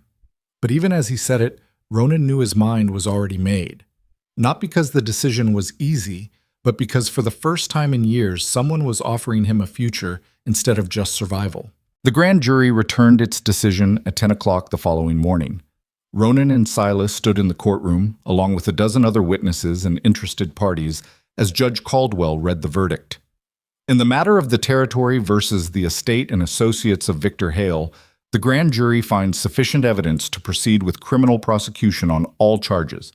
Indictments will be issued for the following individuals. The list took 5 minutes to read. 43 names, including territorial judges, land office officials, railroad executives, and federal appointees. The corruption had run deeper than even Caldwell had suspected. When the judge finished, he looked directly at Ronan. "Mr. Cross, on behalf of this court and the territory at large, I want to personally thank you for your courage in coming forward. Without your testimony and the evidence you preserved at great personal risk, none of this would have been possible. Thank you, sir. The federal warrant for your arrest has been formally vacated. You are a free man, with all charges dismissed and your name cleared. Furthermore, the territory will be compensating you for the time you spent as a fugitive. It's not much, but it's something." Ronan didn't know what to say. 2 years of his life reduced to, it's not much, but it's something. But he supposed that was how justice worked. Imperfect, incomplete, but still worth fighting for. Court is adjourned. Outside, reporters mobbed them with questions. How did it feel to bring down a federal marshal? Were they scared during the shootout? What would they do now? Silas pushed through them without answering, pulling Ronan along until they reached the relative quiet of a side street. "That's going to be your life now," Silas said, "for a while at least. Everyone wanting to know the story, turning you into some kind of folk hero." "I'm not a hero." "I know that. You know that. But people need heroes. Need to believe that standing up to corruption actually matters. So they're going to make you into one whether you like it or not. What if I don't want that? Then you disappear, change your name again, ride off into the sunset like some dime novel character. Is that what you'd do?" Silas thought about it. "No. I'd go home, do the work, let the legend fade while the truth remained. That's the only way to stay sane through all this. Home." Ronan turned the word over in his mind. For 2 years, home had been wherever he could sleep without being found. Now someone was offering him an actual place, a job, a purpose. "I'm taking it," Ronan said. "The deputy position, if the offer's still good." "It is, but are you sure? Being a lawman isn't easy, especially not in a small town where everyone knows your business. Nothing about the last 2 years has been easy. Might as well be difficult while doing something that matters. Silas smiled and extended his hand. Welcome to the job, Deputy Cross. Or should I say Deputy Vale? Ronan shook it. Just Ronan. I'm done hiding behind different names. They caught the afternoon stage back to Hollow Ridge, along with Larson, who'd finished his testimony and been cleared by the investigative board. The three of them rode in silence for most of the journey, watching the landscape roll past and processing everything that had happened in the span of 2 weeks. As the sun began to set, Larson spoke. You know what the strangest part of all this is? What? Silas asked. A month ago, we didn't know each other. Now we've killed together, bled together, faced down a corrupt system together. That's the kind of bond most men don't form in a lifetime. And now what? Ronan asked. We go back to our separate lives and pretend it didn't happen? No. We remember it. Honor it by doing the work right from here on out, by being the kind of lawmen Hale should have been. That's a high standard. Good. We should aim high. The world's got enough men who aim low and still miss. Hollow Ridge appeared on the horizon as full dark settled in, lamplight glowing in windows and smoke rising from chimneys. The town looked different now. Not safer or more dangerous, just more real. A place where actual people lived actual lives, for better or worse. Martha was waiting when the stage pulled in, along with a small crowd of townspeople. Not a celebration exactly, but an acknowledgement. A quiet recognition that something important had happened and the people involved had come home. You look terrible, Martha said to Ronan as he climbed down from the stage. Nice to see you too. Get inside, let me check those stitches. Knowing you, you've probably torn half of them already. But before he could follow her, a man stepped forward from the crowd. Older, weathered, with a cattleman's build and a serious expression. Mr. Cross, name's Henry Bishop. I own the ranch south of town. Mr. Bishop, I wanted to thank you, personal-like. My brother was one of the clerks killed in Bitter Creek. For 2 years I thought it was just bad luck, random violence. But now I know it was Hale, and I know you made him pay for it. Ronan didn't know what to say. I'm sorry for your loss. Appreciate that. But what I really wanted to say is if you ever need anything, work, help, whatever, you come find me. My family owes you. You don't owe me anything. I disagree, but I'll respect your modesty. Bishop tipped his hat and melted back into the crowd. Others came forward then, one by one. The widow who ran the general store thanking him for making the territory safer. A rancher who'd lost land to Hale's schemes, grateful that justice had finally caught up. A mother whose son had been falsely accused and imprisoned, now being released because of the investigation Ronan had started. Each story was a piece of the larger puzzle, a life affected by Hale's corruption in ways Ronan hadn't imagined. And each one drove home the weight of what they'd accomplished. When the crowd finally dispersed, Ronan found himself alone with Silas outside the sheriff's office. Ready for your first day? Silas asked. It's almost midnight. Crime doesn't sleep, neither do deputies. That's not how this works. It is if I say it is. I'm the sheriff. Ronan smiled despite his exhaustion. Then I guess I better get used to it. They went inside, and Silas showed him the desk that would be his, the gun rack he'd have access to, the routine he'd be expected to follow. It was mundane and simple and exactly what Ronan needed. One more thing, Silas said, pulling a silver star from his desk drawer. Can't be a deputy without a badge. He pinned it to Ronan's shirt, the metal catching the lamplight. It felt heavier than it looked, weighted with responsibility and expectation and the trust of people who barely knew him. How does it feel? Silas asked. Ronan looked down at the badge, then up at Silas. Terrifying. Good. The day it stops being terrifying is the day you need to turn it in. They worked through the night on paperwork and reports, catching up on everything that had piled up during Silas's absence. It was boring, tedious work. Everything the past 2 weeks hadn't been. And it was perfect. As dawn broke over Hollow Ridge, Ronan stepped outside for some air. The street was empty except for a few early risers preparing for the day ahead. Normal people doing normal things, unaware that the man wearing a deputy's badge had spent 2 years as a fugitive. He thought about Dax, buried in the cemetery outside of town. About Hale, whose corruption had touched so many lives. About the choice between running and standing, between survival and purpose. You thinking deep thoughts? Silas's voice came from the doorway. Trying to figure out if I made the right choice. And? Ask me in a year. If I'm still here, still doing this, then maybe I'll have an answer. That's fair. Silas joined him on the wooden sidewalk. For what it's worth, I think you did. Make the right choice, I mean. Because you need a deputy? Because you need a home. And sometimes those two things are the same. The sun cleared the horizon, painting the buildings in shades of gold and amber. A new day in Hollow Ridge, the first of many, if Ronan had anything to say about it. You know what I realized? Ronan said. About Fort Dawson. About everything that happened there. What's that? The fire didn't destroy us. It just burned away who we thought we were supposed to be. Left behind who we actually were underneath. And who's that? Survivors. People who don't quit even when quitting makes sense. People who remember where they came from and use it to decide where they're going. Silas nodded slowly. That's probably the truest thing I've heard in years. They stood there watching the town wake up, two men bound by fire and blood and the kind of loyalty that transcends time. The past behind them, the future uncertain, and the present good enough to build on. That evening, Ronan walked out to the cemetery one last time. Not to Dax's grave, but to the empty plot beside it. The town kept a few open for paupers and unknowns, people who died without anyone to claim them. He stood there in this fading light, thinking about the boy named Ethan Cross who died in the Fort Dawson fire. The man named Ronan Vale, who'd spent 2 years running from a crime he didn't commit. And the person he was becoming now, carrying pieces of both identities into something new. I don't know if you're supposed to mourn yourself, Ronan said to the empty grave. But I'm going to anyway. Mourn the years lost, the people I couldn't save, the versions of myself that died along the way.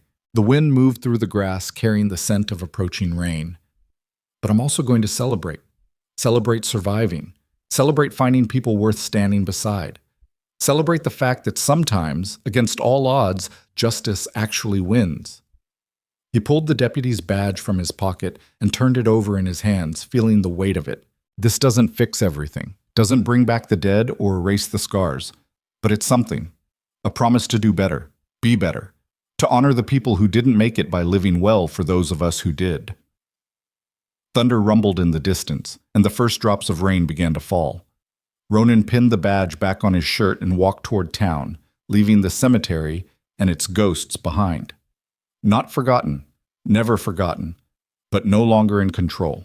The rain picked up as he reached Main Street, washing the dust from the buildings and the blood from the stones, cleansing and renewing, making space for whatever came next. In Martha's office, a lamp burned in the window. In the sheriff's office, Silas worked at his desk, preparing for tomorrow's rounds. In the hotel, Larson slept the sleep of someone whose conscience was finally clear. And in the space between all of them, Hollow Ridge breathed and lived and continued, indifferent to the violence it had witnessed but changed by it nonetheless. Ronan stopped at the sheriff's office, pausing before going inside. He looked back one last time at the street where he'd almost died, where he'd killed, where he'd finally stopped running. For Fort Dawson, he said quietly, a promise and a prayer and an acknowledgement all at once. Then he opened the door and stepped inside, ready to begin the work of building something that mattered from the ashes of everything that had burned. The rain fell harder now, drumming on the roof and running in rivers down the street. But inside, the lamp burned steady and warm, casting light that pushed back the darkness and promised that morning would come. It always did. Even after the longest nights, even after the hardest fights, even when you weren't sure you'd live to see it. And that, Ronan thought as he sat down at his desk and picked up a pen, was as close to a happy ending as anyone had a right to expect. The rest was just living, day by day, choice by choice, carrying the weight of the past while building toward a future that finally felt like his own. It wasn't perfect. It wasn't easy. But it was enough. And sometimes enough was everything. Was